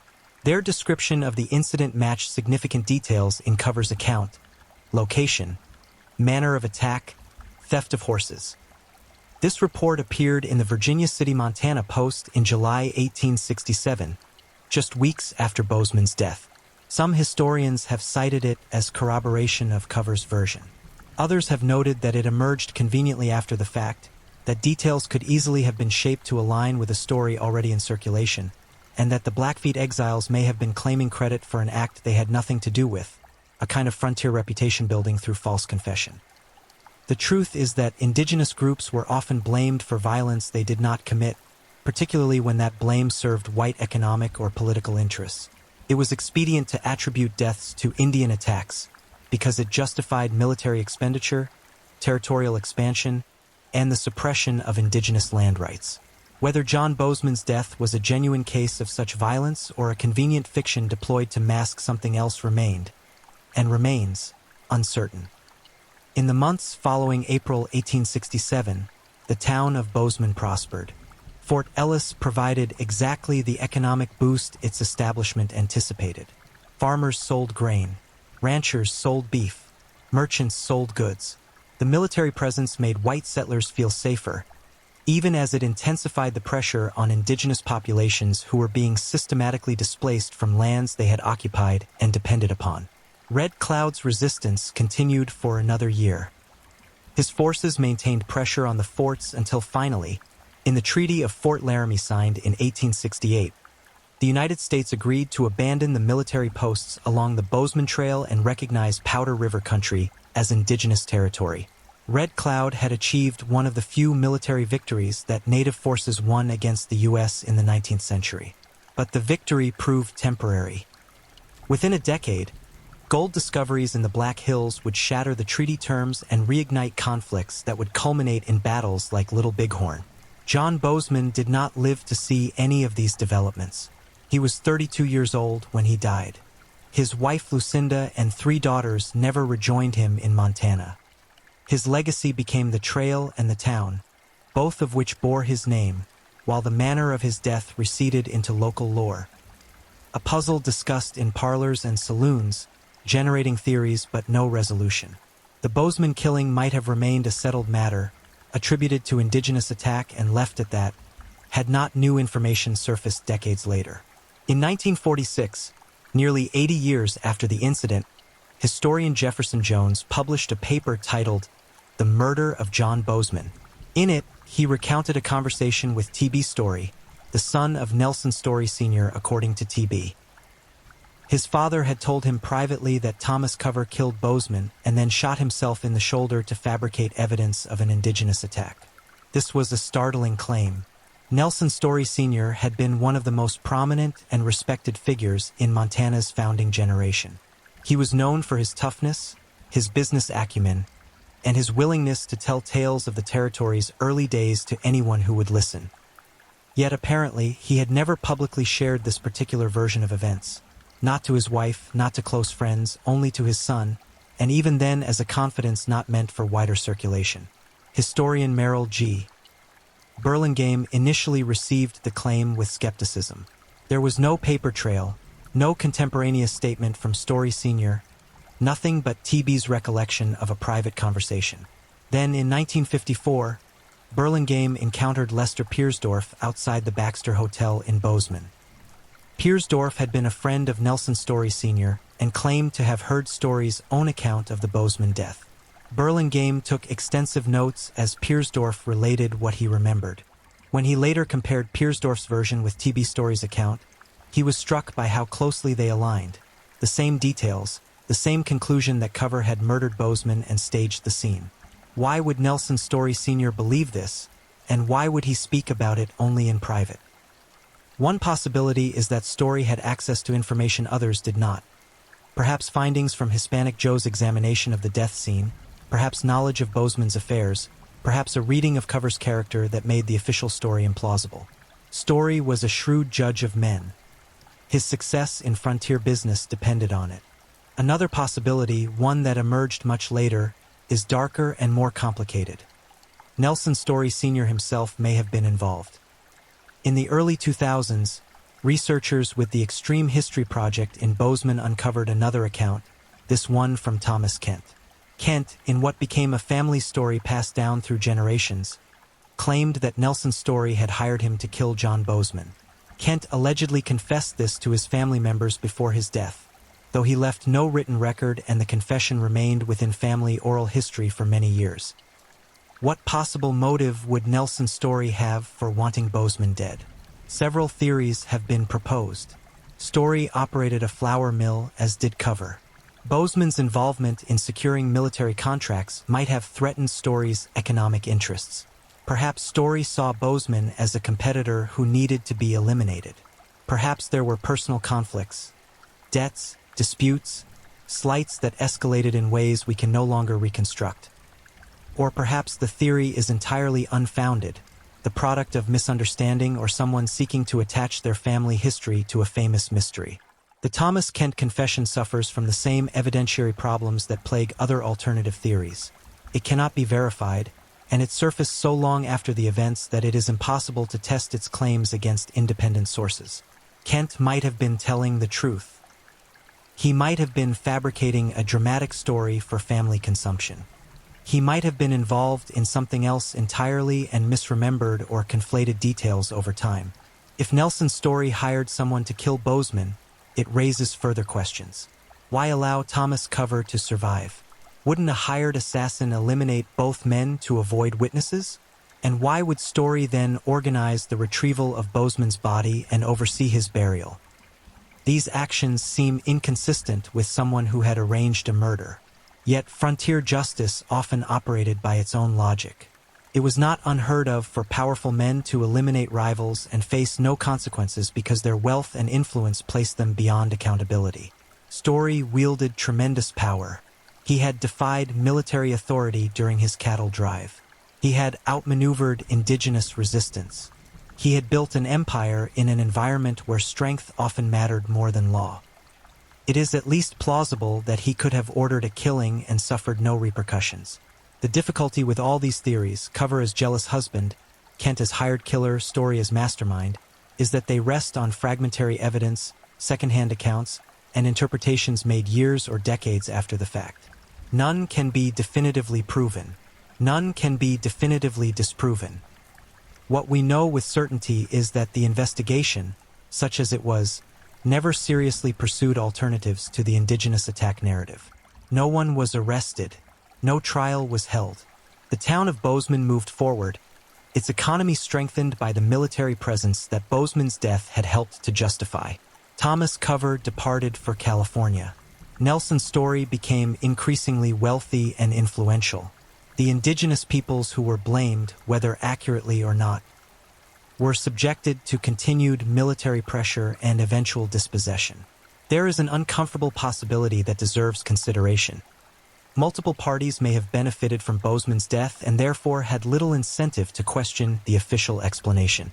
Fort Ellis brought federal dollars, military protection, and economic stability. If Bozeman had died from indigenous violence, it validated existing policies and expenditures. If he had died by Thomas Cover's hand, investigating that possibility might implicate prominent citizens, disrupt business relationships, and undermine the rationale for the fort's establishment. If Nelson Story was involved, pursuing that path would challenge the most powerful man in the region. Frontier communities often prioritize stability and growth over justice for individual victims, particularly when the victim himself was a controversial figure with enemies and a questionable personal reputation. John Bozeman may have been mourned, but he was not someone whose death demanded retribution at any cost. He had abandoned his family in Georgia. He had developed a reputation for pursuing other men's wives. He had carved a trail through contested territory that contributed to violent conflict. He was not an innocent martyr whose death required avenging. The mythology that grew up around the Bozeman Trail and its namesake tended to emphasize adventure, courage, and the taming of wilderness. The less comfortable aspects, the displacement of indigenous populations, the moral ambiguities of the men who profited from expansion, the possibility that Bozeman's death resulted from personal rather than political violence, received less attention in official histories. It was only in more recent decades, as historians began to examine frontier narratives more critically, that the questions surrounding April 20th, 1867, received serious reconsideration. Books were written, academic papers were published, plays were performed, including one by the Extreme History Project that presented all the competing theories to audiences and invited them to consider which seemed most plausible. The reassessment hasn't resolved the mystery. If anything, it has deepened the uncertainty by revealing just how many different motivations existed for Bozeman's death and how many individuals had reason to either commit the act or allow false explanations to stand unchallenged. John Bozeman rests today in Sunset Hills Cemetery in the town that bears his name. His grave is marked by an obelisk headstone that he shares with William Mackenzie, the same Mackenzie who refused to take Bozeman's place on the fatal journey, in the Story family section. That location itself carries symbolic weight. The man who blazed a controversial trail is buried among the family of someone potentially implicated in his death. Visitors to Bozeman, Montana, encounter his name constantly. Streets, businesses, schools, parks. The city has woven his identity into its civic fabric. Montana State University sits on land donated by Nelson Story Sr., creating another layer of historical irony. The Bozeman Trail has been marked by historical societies, and portions of the route are preserved for those interested in tracing the path that brought thousands of migrants through contested territory during the 1860s. But the celebrations of Bozeman's legacy coexist uneasily with questions about who he actually was and what his death represents. Was he a visionary who opened the West to settlement and commerce?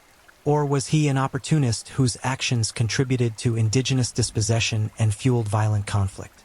The answer depends partly on perspective, whose story you prioritize, whose suffering you acknowledge, whose ambitions you sympathize with. Similarly, Thomas Cover's legacy is complicated.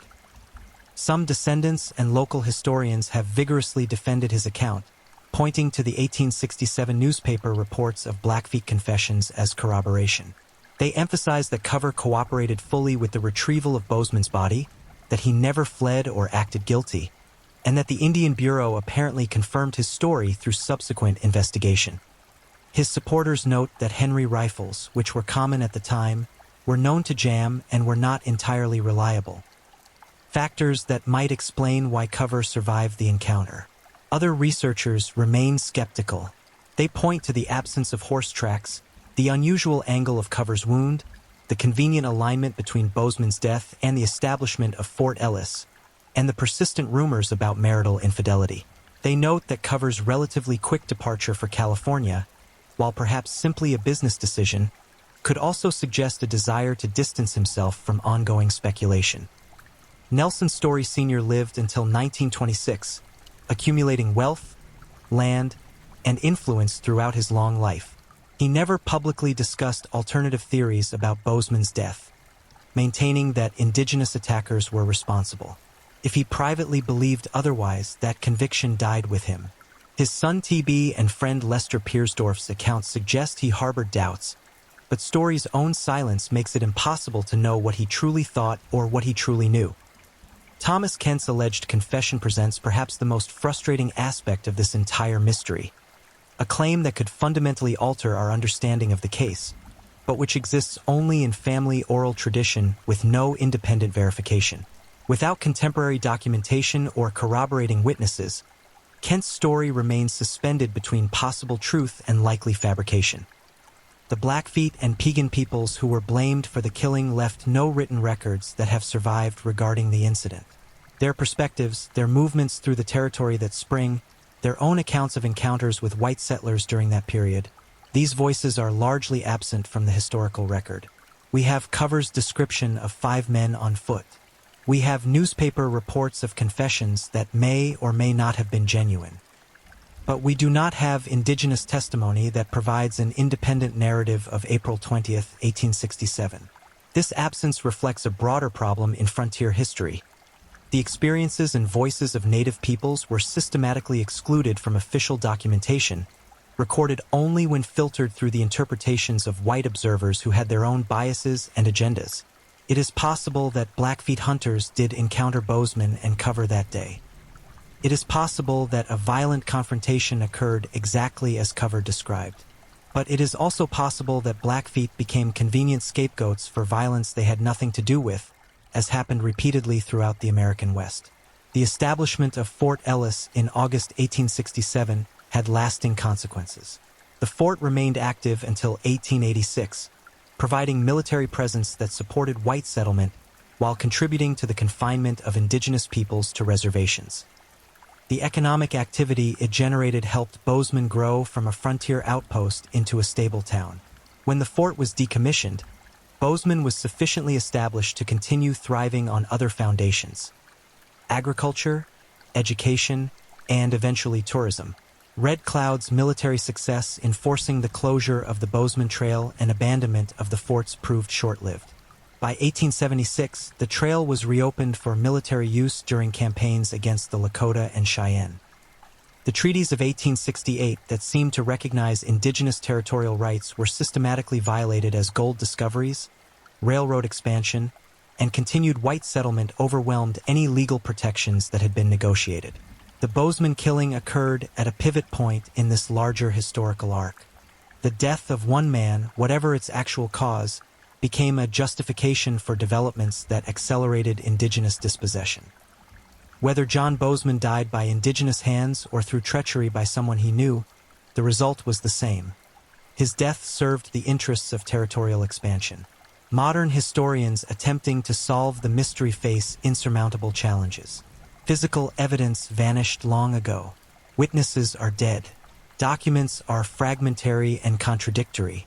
What remains are competing narratives, each with its own internal logic, each supported by some facts while contradicted by others. The most honest assessment may be that we simply cannot know. Thomas Cover could have been telling the truth about an indigenous attack. He could have killed Bozeman in a jealous rage or calculated act. Nelson Story could have arranged the murder through Thomas Kent or someone else. All these possibilities exist in the available evidence. None can be definitively proven. What we can know is that the uncertainty itself tells us something important about frontier America. This was a place where violence was common, where power often operated outside formal legal structures, where motivations were complex and where truth could be malleable depending on who had the authority to define it. The fact that Bozeman's death was never thoroughly investigated, that alternative theories were never seriously pursued, that the official explanation became accepted despite significant holes, this reflects priorities and power dynamics of 1867 Montana Territory. Today, the Gallatin History Museum in Bozeman maintains a collection of John Bozeman's belongings, personal items recovered from his body or preserved by those who knew him. These objects sit in display cases alongside artifacts from indigenous peoples, items from early settlers, documents from territorial government. They represent fragments of a complicated past that resists simple interpretation. The city that bears Bozeman's name has grown into a thriving community of more than 50,000 people, home to a major university, surrounded by spectacular mountain scenery, attracting tourists, outdoor enthusiasts, and new residents from around the world. Few of them know the full story of how their city's namesake died. Most have never heard about Thomas Cover's inconsistencies, Hispanic Joe's findings, T.B. Story's claims, or Thomas Kent's alleged confession. Perhaps that historical amnesia is understandable. Communities need origin myths, founding figures who embody positive values and justify present circumstances. Acknowledging that your town's namesake might have been murdered by his business partner for sexual indiscretion, or killed by a hired assassin working for the town's most prominent citizen, complicates the narrative in uncomfortable ways. Yet there is value in sitting with uncertainty, in acknowledging that some questions have no satisfying answers. The mystery of John Bozeman's death is not a puzzle to be solved through cleverness or additional research. It is an illustration of how history works, how evidence degrades, how power shapes narratives, how different people can witness or participate in the same events and come away with radically different understandings of what happened. On April 20th each year, the anniversary of Bozeman's death passes largely unmarked except by local historians and those specifically interested in frontier mysteries. There are no ceremonies, no moments of silence, no public commemoration. The town has moved on, as communities do, focusing on present concerns and future possibilities rather than dwelling on an unresolved death from 1867. John Bozeman remains present in other ways, in the street names, in the county boundaries, in the trail that still bears his name and can still be traced through Wyoming and Montana. His legacy is material, geographical, embedded in the landscape itself. Whether he died heroically confronting hostile forces or tragically betrayed by someone he trusted, the fact of his death and its consequences continue to shape the place he helped establish. Thomas Cover lived out his days in California, prosperous and apparently untroubled by lingering suspicion. Mary Cover raised their 3 daughters. The family maintained that Thomas had told the truth about indigenous attackers. Descendants in subsequent generations have defended his reputation against what they view as unfair speculation based on circumstantial evidence and frontier gossip. Nelson Story Sr. died in 1926 at age 93, one of Montana's founding fathers, remembered for his cattle drive, his business empire, his contributions to what became Montana State University. If he took troubling secrets to his grave about April 1867, those secrets remain beyond historical recovery. The Blackfeet, Piegan, Crow, Lakota, Cheyenne, and Arapaho peoples who inhabited the region during the 1860s faced dispossession, violence, forced relocation, and the systematic destruction of their ways of life. Whether or not members of these nations killed John Bozeman is, in the larger arc of their history, a minor detail. What mattered far more was the wave of white settlement that followed trails like Bozeman's, bringing disease, warfare, broken treaties, and eventual confinement to reservations. Today, a visitor standing at the site along the Yellowstone River where John Bozeman died, if that precise location could be identified, which it cannot, would see much the same landscape he saw in his final moments. The river flowing, the grass bending in wind, the mountains rising in the distance. The land endures while the certainties that people sought about what happened there have eroded into possibility and conjecture. We are left with what we know happened. On April 20th, 1867, John Bozeman departed on a business trip with Thomas Cover. By the end of that day, Bozeman was dead from gunshot wounds to the chest. Cover returned wounded, reporting an indigenous attack. Bozeman was buried, then reburied. Fort Ellis was built. The town grew. The trail was closed, then reopened, then faded into history as railroads provided faster routes. Everything else, the motivations, the truth of that day, the guilt or innocence of those involved, remains in the territory of interpretation, speculation, and the kind of mystery that historical distance makes permanent. The story of John Bozeman is ultimately less about one man's death than about how we remember, how we construct narratives from incomplete evidence, and how the spaces between what we can prove and what we suspect become the most revealing aspects of history itself. His death is unsolved not because the solution is hidden, but because the very nature of truth in frontier America was unstable, shaped by power, convenience, and survival rather than by any reliable system for determining what actually happened.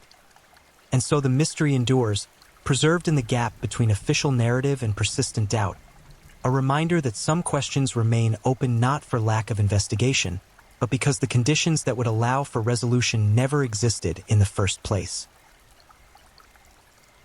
If you're enjoying these stories, don't forget to leave a comment. I'd love to know where you're tuning in from and what time it is in your part of the world. And if you haven't already, make sure to like this video and subscribe so you never miss the next true crime story to help you unwind. Now, let's get into our final story. Story 4. No Ride Home. The Alonzo Brooks Case. In the early hours of April 4, 2004, somewhere along the dark roads between La Signa and Gardner, Kansas, a young man vanished. There were no screams heard across the farmland, no witnesses who would come forward, no convenient answers waiting in the morning light. What remained was absence, the kind that grows heavier with each passing day, settling into the spaces where a person used to be. Alonzo Brooks was 23 years old. He worked as a custodian, lived with his mother, helped care for his younger brother. By all accounts, he was the sort of person who checked in regularly, who showed up when he said he would, who didn't simply disappear without explanation. Yet on that April night, after attending a party in a small town where he knew almost no one, he became a question mark that would haunt his family for years. What makes a person invisible?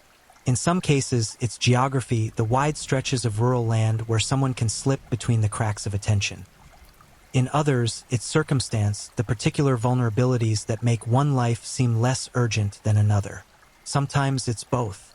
The story of Alonzo Brooks exists at the intersection of these forces, in a landscape where the absence of answers becomes its own kind of evidence.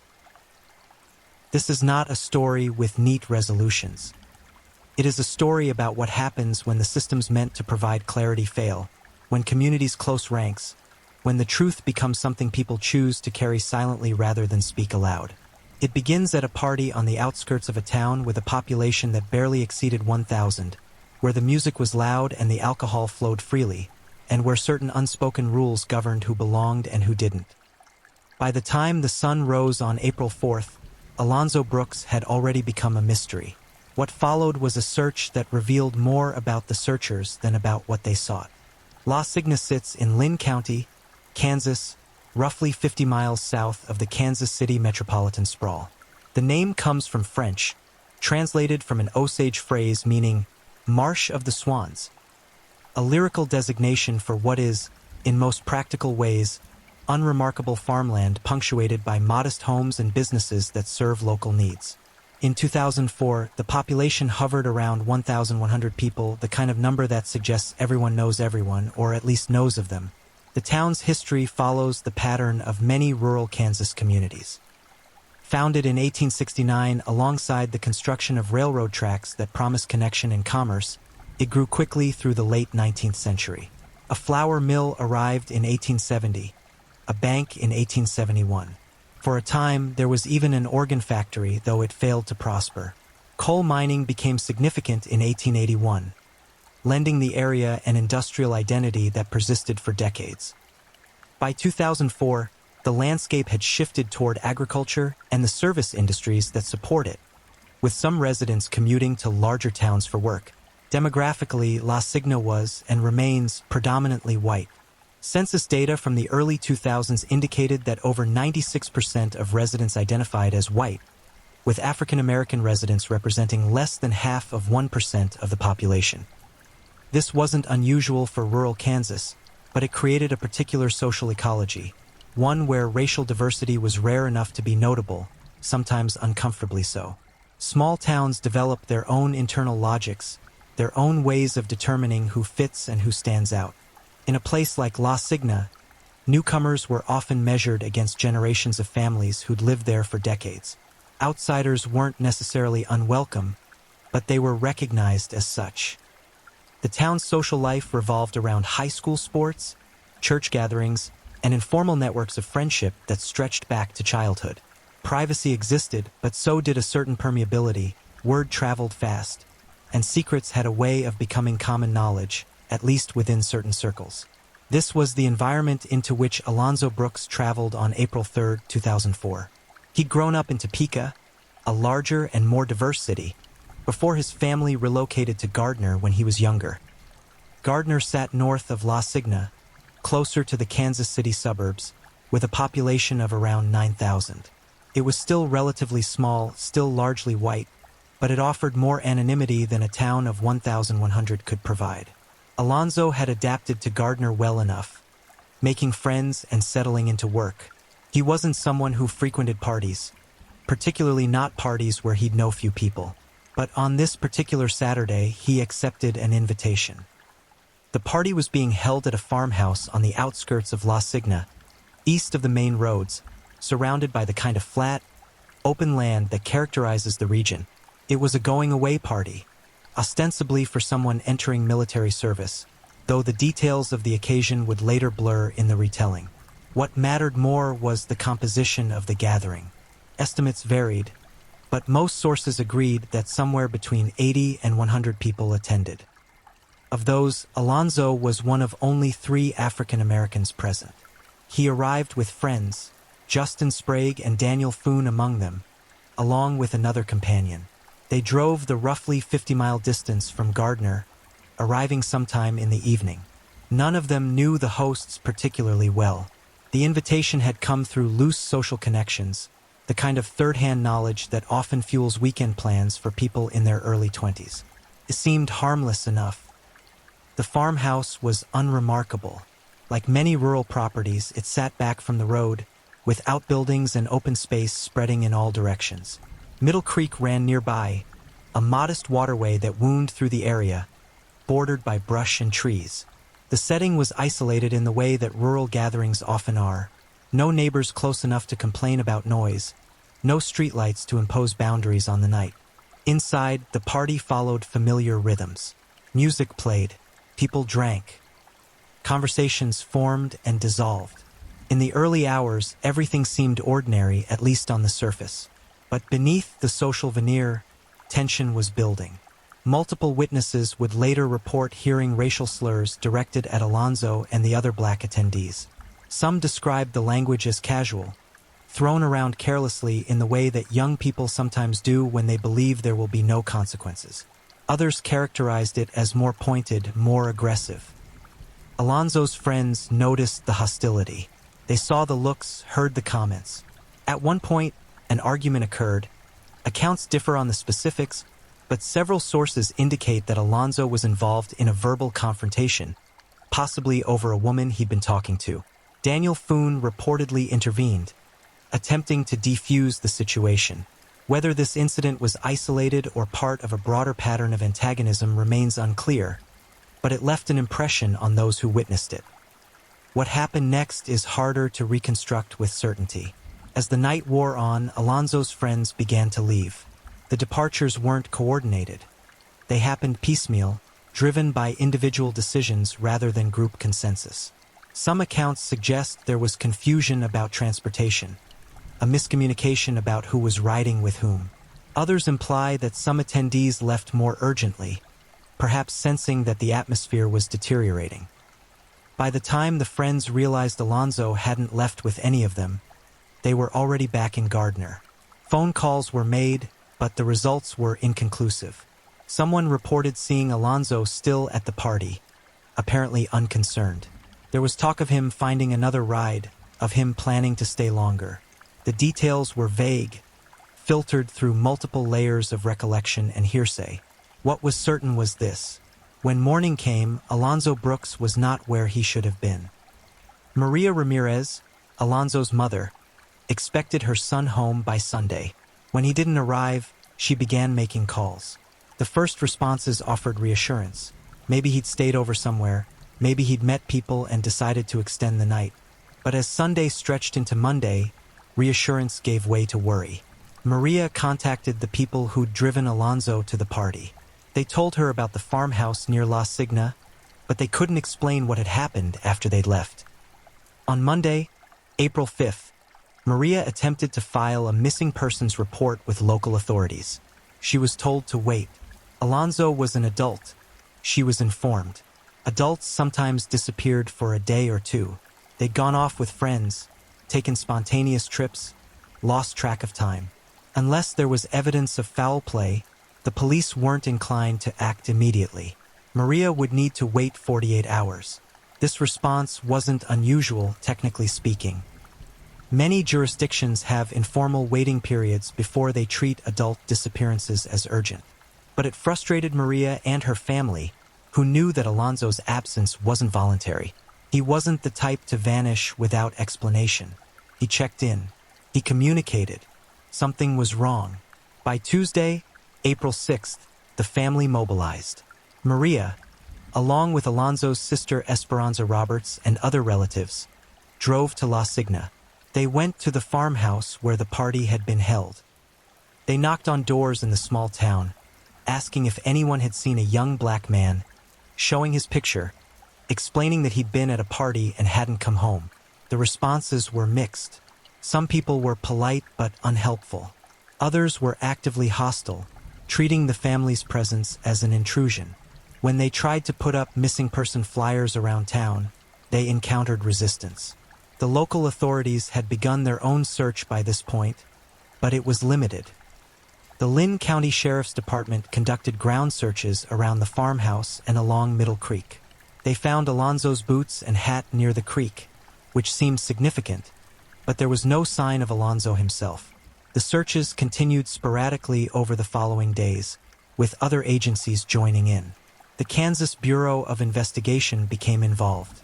Search dogs were brought in. Aerial searches were conducted. Nothing turned up. Days became weeks. The Brooks family continued to search on their own, returning to La Signa repeatedly, walking the areas around the farmhouse, asking questions that yielded few answers. The official searches eventually tapered off.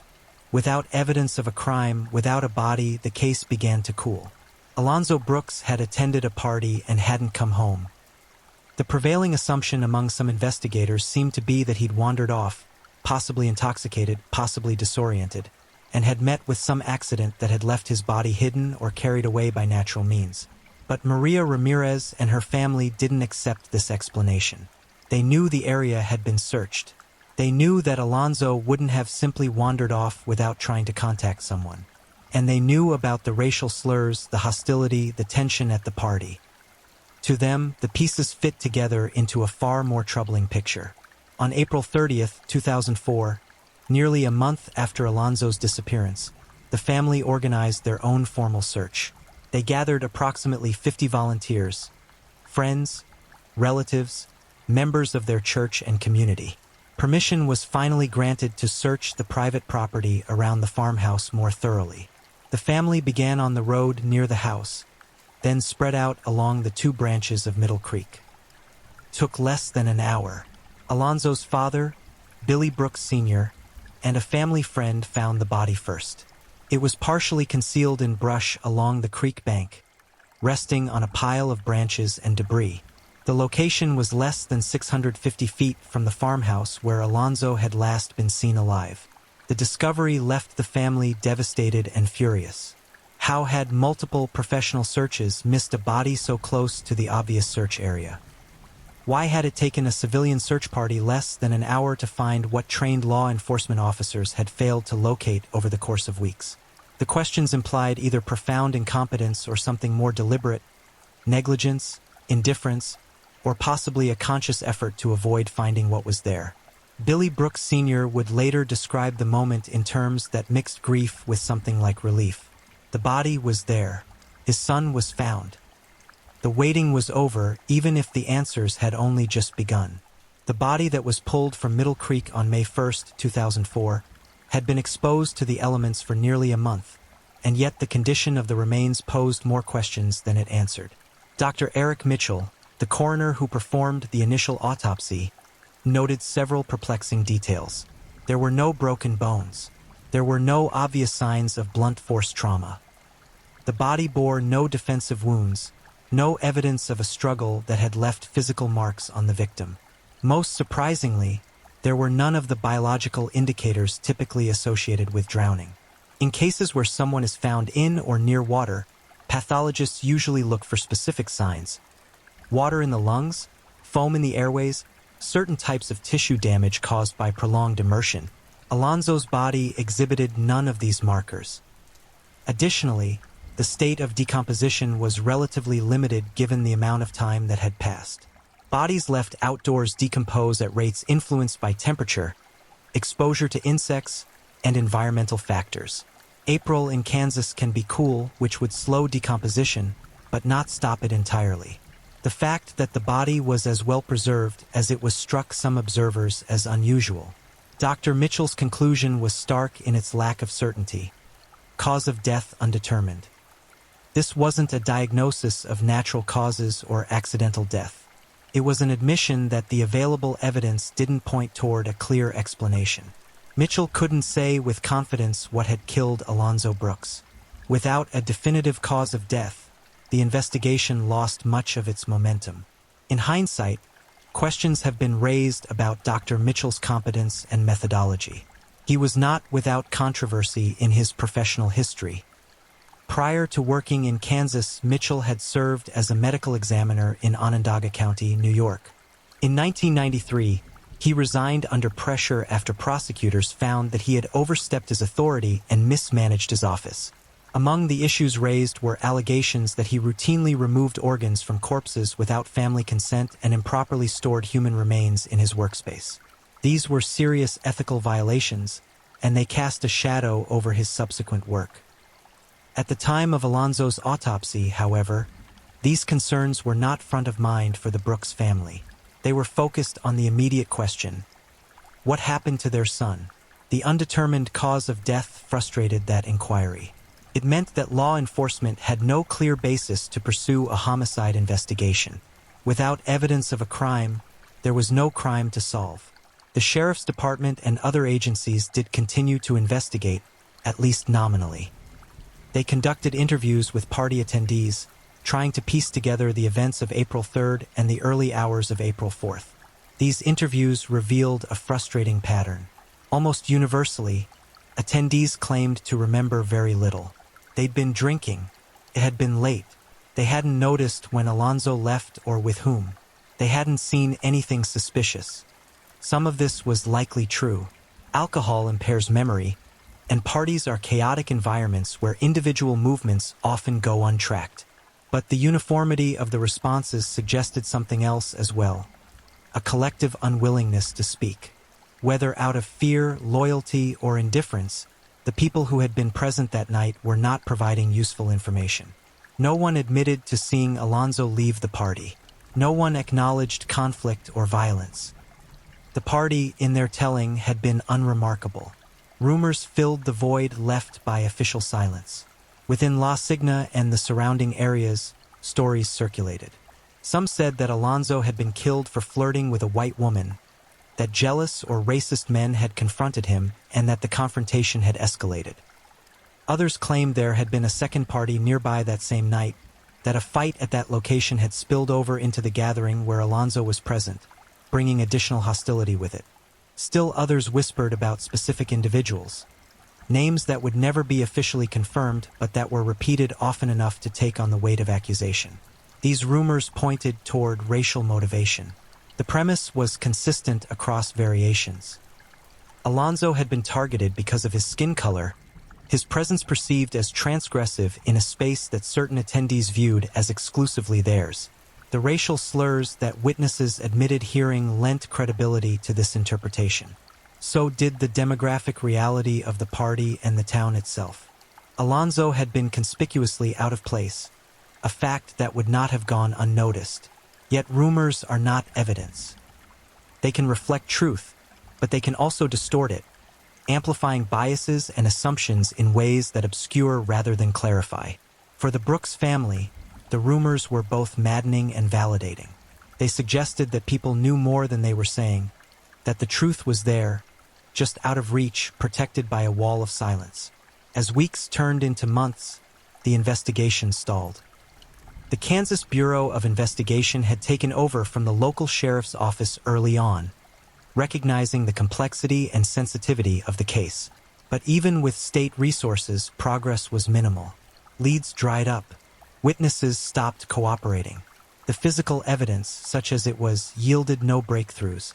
By the end of 2004, the case was effectively dormant.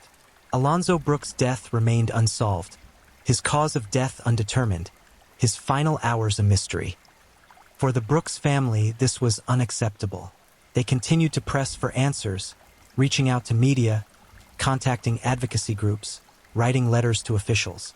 But their efforts gained little traction. The case faded from public attention, becoming one more unsolved death in a system overwhelmed by violence and mystery. Years passed. The family held on to grief and frustration in equal measure. They held memorial services, marked anniversaries, kept Alonzo's memory alive within their circles. But justice remained elusive. The people who attended the party that night continued their lives, some leaving La Signa, others staying. If anyone felt guilt or fear, they didn't show it publicly. The silence held. And then, in 2019, something shifted. Netflix announced plans to reboot Unsolved Mysteries, the long-running documentary series that had captivated audiences with its examinations of cold cases and unexplained phenomena. producers began researching potential stories, looking for cases that combined compelling human elements with unresolved questions. Alonzo Brooks' death fit the criteria perfectly. The producers reached out to U.S. Attorney Stephen McAllister, who served the District of Kansas. They wanted to know if the case could be revisited, if there was appetite within federal law enforcement to take another look. McAllister was intrigued. He reviewed the case files, spoke with the Brooks family, and consulted with FBI officials. What he found convinced him that the initial investigation had been insufficient. The case was uncoordinated, he would later say publicly. There had been activity, plenty of interviews, plenty of reports, but no strong coordination. When no obvious suspect emerged, the investigators had essentially thrown up their hands. McAllister believed the case deserved better. He had stood at the site where Alonzo's body was found, walked the banks of Middle Creek, seen the farmhouse where the party had been held. It was a quiet place, he said, a place of profound sadness for those who knew its history. But no answers were there, not in the landscape itself. The answers were elsewhere, held by people who had been keeping terrible secrets for years, bearing a horrible burden. McAllister wanted to encourage those people to come forward, to lay down that burden. In June 2020, the FBI officially reopened the case. They announced a $100,000 reward for information leading to the arrest, prosecution, and conviction of anyone responsible for Alonzo's death. This was an unusually large reward for a case of this type, signaling the seriousness with which federal authorities now viewed the matter. The investigation was classified as potentially racially motivated, which brought additional resources and attention. Simultaneously, Unsolved Mysteries aired its episode on Alonzo Brooks. Titled No Ride Home, the episode featured interviews with Maria Ramirez, Esperanza Roberts, and Alonzo's friends. It laid out the timeline of events, described the party, detailed the family's search and the troubling discovery. It presented the case not just as a mystery but as an injustice, a failure of systems and communities to protect one of their own. The response was immediate. Within the first 24 hours after the episode aired, the FBI received at least 20 credible tips across various cases featured in the series. 3 of those tips related specifically to Alonzo Brooks. More would follow in the coming weeks and months. The renewed attention had broken through the silence, at least partially.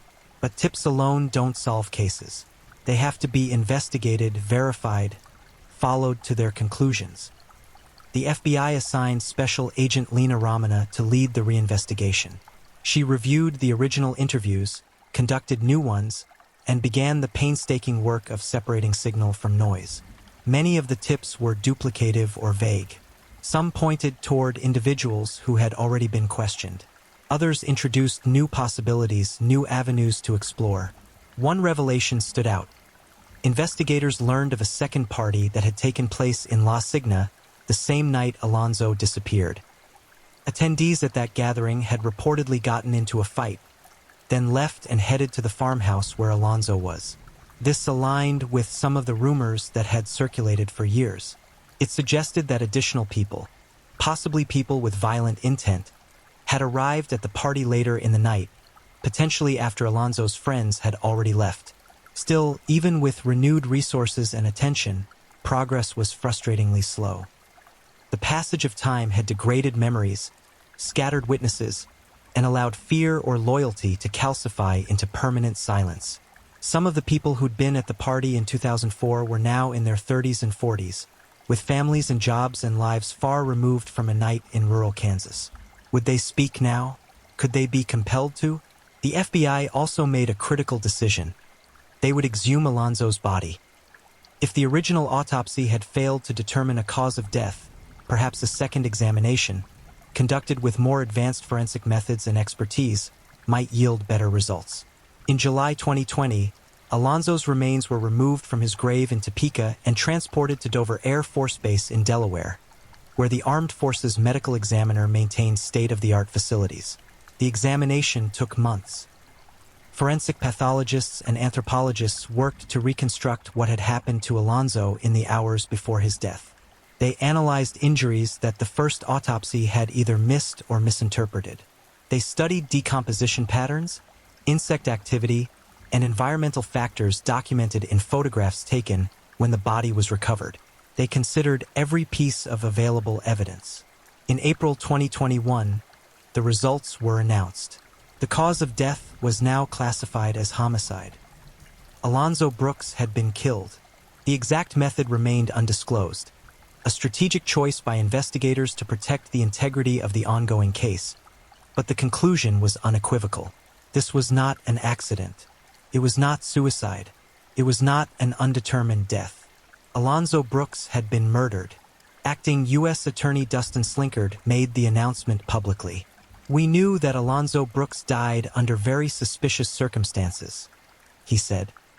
"This new examination by a team of the world's best forensic pathologists and experts establishes it was no accident. Alonzo Brooks was killed. We are doing everything we can, and will spare no resources, to bring those responsible to justice." For the Brooks family, the ruling brought a measure of validation. They had been saying for 17 years that Alonzo was murdered. Now, the federal government agreed. But validation was not the same as justice. The homicide ruling didn't identify a killer. It didn't explain what had happened in the hours after Alonzo's friends left the party. It didn't fill in the gaps that had tormented the family for nearly 2 decades.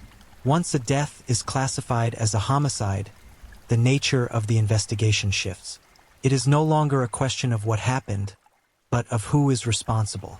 The focus narrows, becomes more prosecutorial. Evidence that seemed ambiguous under a label of undetermined cause suddenly carries greater weight. Witnesses who claimed to know nothing are now potential accomplices or, at minimum, people obstructing justice. In the months following the 2021 homicide ruling, the FBI intensified its efforts. Special Agent Ramana and her team worked to re-interview everyone who had attended the party on April 3, 2004, or who had information about that night. This was no small task. Over 100 people had been present at the farmhouse, and tracking them down 17 years later required extensive effort. Some had moved out of state. Others had changed names through marriage or other circumstances. A few had died. The interviews revealed a persistent pattern. Many attendees still claimed to remember little or nothing useful. They'd been drinking heavily. It had been a long time ago. They hadn't seen Alonzo leave. They hadn't witnessed any violence. The consistency of these responses was, in itself, suspicious. It suggested either genuine memory loss, which seemed unlikely to be so universal, or a coordinated refusal to cooperate. Whether this non-cooperation stemmed from fear, loyalty, or legal self-interest was difficult to determine. Some individuals did provide more detail than they had in 2004. Age and distance can change perspectives. What seemed unimportant or scary to a 20-year-old might appear differently to someone approaching 40, particularly someone with children of their own who could imagine how a parent would feel in Maria Ramirez's position. A few witnesses described the racial hostility at the party more explicitly than they had before. They confirmed that slurs had been used, that there had been visible tension, that Alonzo's presence had made certain attendees uncomfortable or angry. But even these more forthcoming witnesses stopped short of naming specific aggressors. No one was willing to say, "I saw X do Y to Alonzo." The closest anyone came was describing confrontations in vague terms or pointing toward rumors they'd heard secondhand. It was as if an invisible line existed that witnesses would approach but not cross. Beyond that line lay legal consequences, social ostracism, or physical danger, real or perceived. The FBI's investigation also focused on the logistics of Alonzo's death. If he had been killed, where had it happened? At the farmhouse itself? Somewhere nearby? His body had been found in Middle Creek, but had he been killed there, or had his body been moved? The condition of the remains suggested he had not been in the water for the entire month he was missing.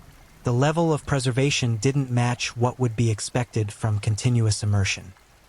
This implied that the body had been placed in the creek more recently, possibly days rather than weeks before its discovery. This raised a deeply unsettling possibility that Alonzo's body had been hidden elsewhere initially, then moved to the creek after the official searches had concluded. If true, This would explain why law enforcement had failed to find him despite searching the area around the farmhouse. It would also suggest a degree of premeditation and calculation that went beyond a spontaneous act of violence. Someone had taken time to conceal the body, then to relocate it. That required planning, access to the location, and knowledge of when it would be safe to act without being observed. The theory also aligned with the accounts of the family's search. They had found Alonzo within an hour, in a location that should have been covered by earlier searches. The body had been partially on top of a pile of brush and branches, visible to anyone who looked carefully. It seemed almost as if it had been placed there deliberately, perhaps by someone who wanted it found eventually but not immediately. But theories require evidence, and evidence in a 17-year-old case is scarce. The scene had not been preserved in 2004 with the rigor that a homicide would demand. Photographs existed, but they were limited. Physical evidence had degraded or been lost. DNA analysis was complicated by decomposition and environmental exposure. The forensic toolkit that might have solved the case in the first days was no longer available. The FBI also pursued leads related to the second party that had taken place the same night. Agents tried to identify who had attended that gathering, who had gotten into the fight, and who had subsequently gone to the farmhouse. This line of inquiry proved challenging. People who attended the second party were even less inclined to speak than those at the farmhouse. The fight, whatever it had been about, seemed to carry its own set of secrets. Throughout this phase of the investigation, the Brooks family remained both involved and anguished. They provided whatever assistance they could, names of people Alonzo knew, details of his habits and behavior, context that might help investigators interpret conflicting accounts. But mostly they waited, hoping that someone would come forward, that the $100,000 reward would prove sufficient motivation for someone with knowledge to speak. As of now, no one has claimed that reward. The investigation remains open, technically active but without obvious forward momentum. Tips continue to come in sporadically, often spurred by renewed media coverage or social media posts. Each tip is followed up, evaluated, and either pursued or set aside. The FBI maintains that it is committed to solving the case, that no resource will be spared. But commitment and results are different things. Public interest in the case has ebbed and flowed. The Unsolved Mysteries episode generated significant attention in 2020, but attention is a finite resource. Other cases, other tragedies, other injustices compete for the spotlight. Alonzo's story has been featured on billboards in the Kansas City area, part of an FBI campaign to raise awareness about hate crimes. His name has been mentioned in podcasts, discussed in online forums, referenced in articles about unsolved homicides. But none of this has yet led to an arrest. What is clear is that multiple people know more than they have admitted. Statistical probability alone makes this certain. Over 100 people attended the party. At least some of them must have seen or heard something relevant. The question is whether they will ever speak, and what it would take to compel them. Fear is a powerful silencer. In small towns, social consequences can be severe.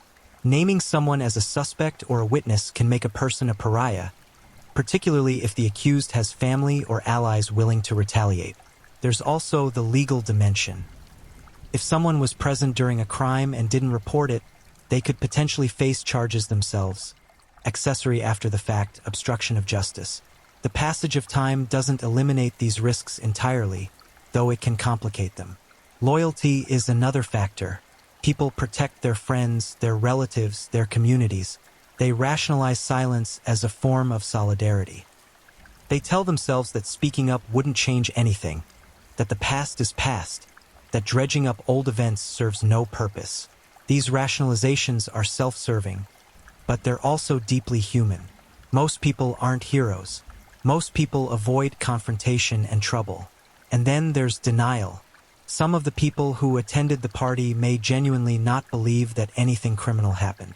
They may frame what occurred as a tragic accident. Alonzo got drunk, wandered off, and met with misfortune.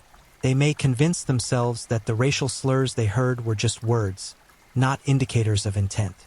They may compartmentalize, separating the fun they had that night from the horror of what happened afterward.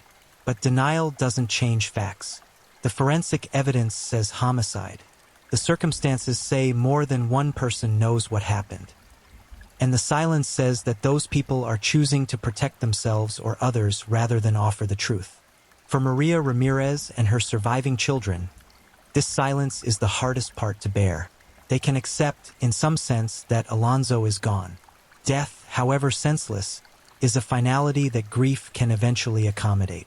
What they cannot accept is the erasure, the way their son and brother has been reduced to a mystery, his last hours obscured by evasion and lies.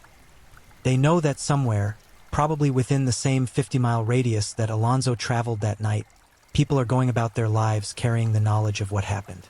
Those people are eating dinner with their families, working their jobs, sleeping peacefully, and they are saying nothing. Esperanza Roberts has spoken publicly about this. She addresses those people directly wherever they are. They're older now, she says. Their parents can't control them anymore. Whatever fear or obligation kept them silent in 2004 may no longer apply. They have the chance to do the right thing, to ease a family's suffering, to let Alonzo rest in truth rather than mystery. But so far, her words have not broken through. The silence holds. In October 2024, more than 20 years after Alonzo Brooks disappeared, the FBI renewed its public appeals for information. Billboards appeared along major highways in the Kansas City area: Interstate 70, Interstate 35, Interstate 435, featuring Alonzo's photograph and details of the reward. Transit buses carried the same message through city streets. It was part of a broader hate crime awareness campaign, with Alonzo's case serving as the focal point, a symbol of unresolved injustice. The campaign acknowledged an uncomfortable reality. Cases like Alonzo's are not rare. They exist at the intersection of race, place, and power. Spaces where certain lives are more vulnerable than others, where violence can occur with relative impunity because the mechanisms of justice don't function as they should. The FBI's message was clear. Hate crimes matter, they are taken seriously, and communities have an obligation to speak up when they have information. But messaging is not the same as results. The billboards and bus ads may raise awareness, but they don't compel cooperation. They may remind people that the case remains unsolved, but reminders don't translate automatically into confessions or testimony. The campaign is, in many ways, a signal of frustration, a recognition that traditional investigative methods have reached their limits. This frustration extends to the nature of the evidence itself. The forensic determination of homicide was crucial, but it was also vague.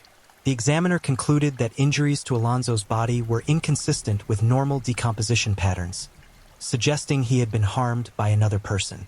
But what were those injuries specifically? How had Alonzo died? Was it blunt force trauma, asphyxiation, some other method? The FBI has declined to release these details publicly, citing the ongoing nature of the investigation. This is standard practice.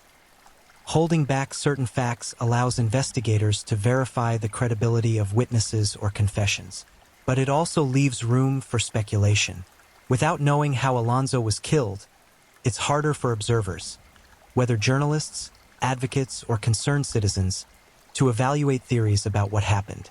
It leaves the family in a state of partial knowledge, aware that their loved one was murdered but not how, not exactly. There's also the question of motive, which in some ways is the easiest and hardest part of the case to understand. The racial dimension seems obvious. Alonzo was black. The party was overwhelmingly white. Racial slurs were used. He ended up dead. The logic is straightforward. Racism fueled violence. But straightforward isn't the same as provable. In a courtroom, prosecutors would need to show not just that racism existed, which is clear, but that it motivated specific individuals to commit specific acts that resulted in Alonzo's death. That requires evidence linking people to actions and actions to outcomes. Some theories suggest that the violence was opportunistic rather than planned. Perhaps Alonzo, after his friends left, tried to walk home. Perhaps he encountered someone on a dark road or in a field, someone drunk or angry or both, and a confrontation escalated. Perhaps it was a matter of minutes, A few punches, a fall, a blow to the head, and then panic as the aggressor realized what he'd done. From there, concealment would follow. Hide the body, hope it's never found, and if it is, hope that time and decomposition erase any evidence. Other theories lean towards something more organized. Multiple people were involved, they argue. The body was hidden deliberately, then moved later. This required coordination, planning, and perhaps coercion or collusion among participants. In this version of events, what happened to Alonzo was less a spontaneous act of violence and more a coordinated crime, possibly with elements of intimidation or conspiracy to keep witnesses quiet. Both versions are plausible. Both have gaps. Without confessions or testimony, it's impossible to know which, if either, aligns with reality. The Brooks family has had to live with this ambiguity. They've also had to contend with the broader implications of the case, the way it reflects systemic failures. The initial investigation was poorly coordinated. The local authorities didn't take the family's concerns seriously in the first days after Alonzo's disappearance. The original autopsy was conducted by a coroner with a troubled professional history. The searches failed to locate a body that was, by all accounts, findable. Each of these failures compounded the next, creating a cascade of missed opportunities. Some of these failures can be attributed to limitations. Small-town law enforcement agencies often lack the resources and expertise to handle complex cases. But limitations don't fully explain what happened. There was also a lack of urgency, a sense that Alonzo's disappearance was not a priority, perhaps because of who he was and where he came from. Whether this was explicit racism or implicit bias is debatable, but the effect was the same. A young black man's life was not treated with the seriousness it deserved. This pattern is not unique to Kansas or to 2004.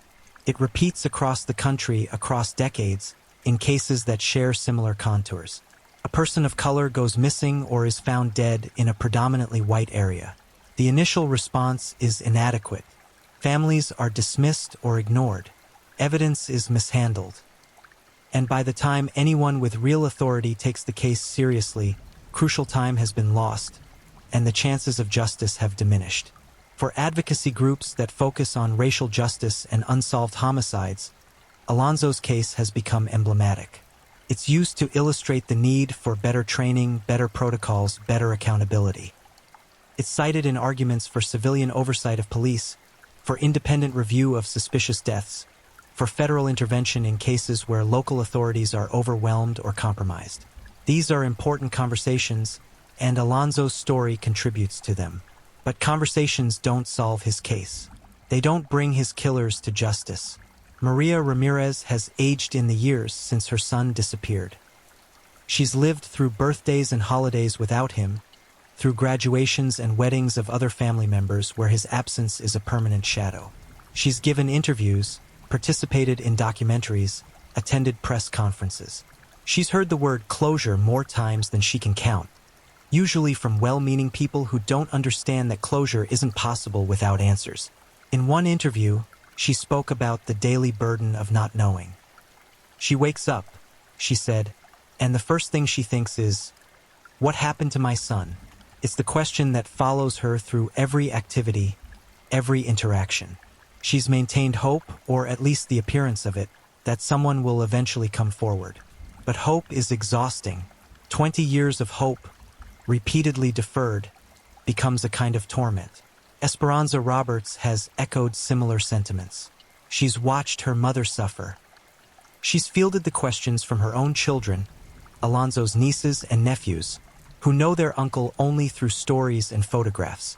She's angry not just at the people who hurt Alonzo, but at the broader structures that allowed them to get away with it. She's angry at the silence, at the complicity, at the way justice has been repeatedly deferred. And yet, alongside the anger and grief, there's a kind of determination. The family won't let Alonzo's case fade into obscurity. They continue to speak his name, to share his story, to remind anyone who will listen that he was a person. A son, a brother, a friend who deserved better. They've become reluctant advocates, not because they sought that role, but because it was thrust upon them by circumstances. The FBI's investigation continues, at least officially. Tips still come in, though less frequently than in the months immediately following the homicide ruling. Agents follow up on leads, re-interview witnesses, re-examine evidence. But there's no indication that an arrest is imminent. The reward remains unclaimed. The billboards remain up, fading slowly in the sun. What would it take to solve the case at this point? Realistically, it would require someone with direct knowledge to come forward. A witness who saw what happened. A participant who can no longer bear the secret. Someone who was told details by another person and is willing to testify. DNA evidence could help, but only if there's a suspect to match it against, and only if that DNA was preserved from the original scene. Legal experts have noted that the passage of time works against prosecution in multiple ways. Memories fade, making witness testimony less reliable. Physical evidence degrades. People die, removing potential sources of information. And juries are less likely to convict based on decades-old evidence, especially when defense attorneys can point to the possibility that details have been lost or misremembered over such a long span.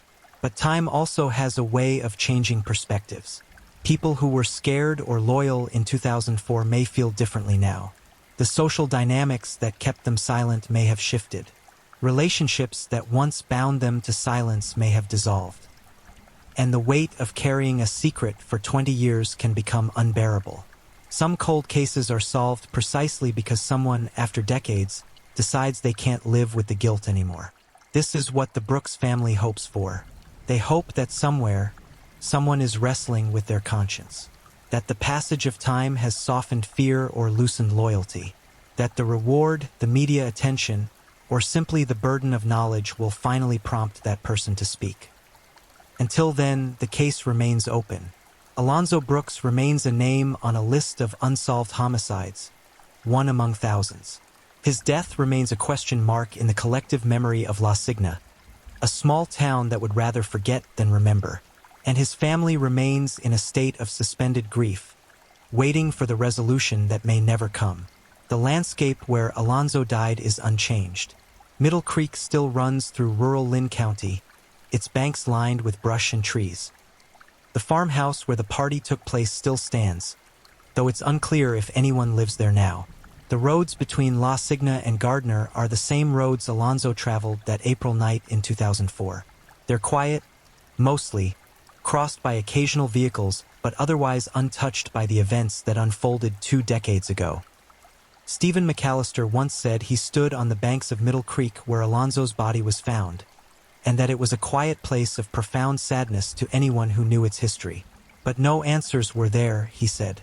The answers are elsewhere, held by people carried as a burden. This is the final, frustrating truth of the case. The answers exist. They're not lost to history or obscured by time beyond recovery. They're known. They're held in the minds of individuals who, for reasons of their own, have chosen silence over honesty. Those individuals wake up each day, go about their lives, and keep their secrets. And until one of them decides otherwise, Alonzo Brooks' story will remain incomplete, a mystery only because some people refuse to let it be solved. Perhaps that will change. Perhaps the next phone call to the FBI tip line will carry the information that breaks the case open. Perhaps someone reading these words will realize they can no longer remain silent. Perhaps justice is still possible even after 20 years. Or perhaps it isn't. Perhaps the silence will hold indefinitely, and the case will eventually be archived as one more unsolved tragedy, a reminder of how justice can fail when communities' close ranks and systems don't function as they should. Either way, Alonzo Tyree Brooks deserves to be remembered. Not as a mystery, not as a statistic, but as a person. 23 years old, working to support his family, trying to enjoy a night out with friends. Someone's son, someone's brother, someone who mattered. The rest, the search, the investigation, the silence, is what happened after. But Alonzo himself, the person he was before that April night, is what should endure. That's what his family holds on to. That's what they ask others to remember. Not the questions that remain unanswered, but the life that was taken, and the value it held. In the darkness of a Kansas night, a young man's life ended. How exactly remains unclear. why, in its specifics, is still contested. Who bears responsibility is a matter of suspicion rather than proof. But what is certain is this: Alonzo Brooks mattered. His absence left a wound in his family that has never healed. And the silence that surrounds his death is its own kind of violence, ongoing, compounding the original harm. Justice delayed is often justice denied. But it is not always impossible. Cases have been solved after longer periods than this. Witnesses have come forward after decades. Guilt has proven stronger than fear. The possibility exists, however faint, that the truth will eventually emerge. Until then, the road from La Signa to Gardner remains quiet. The creek runs through the brush.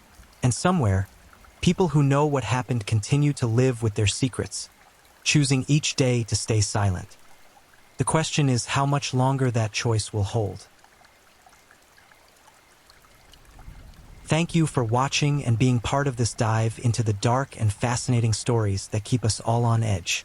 If you enjoyed the ride, remember to like, subscribe, and share with others who crave a good mystery. Tell us where you're watching from. I love knowing where in the world our true crime family is tuning in. Your presence means a lot. Until next time, stay safe, stay curious, and keep digging into the shadows where truth and mystery meet.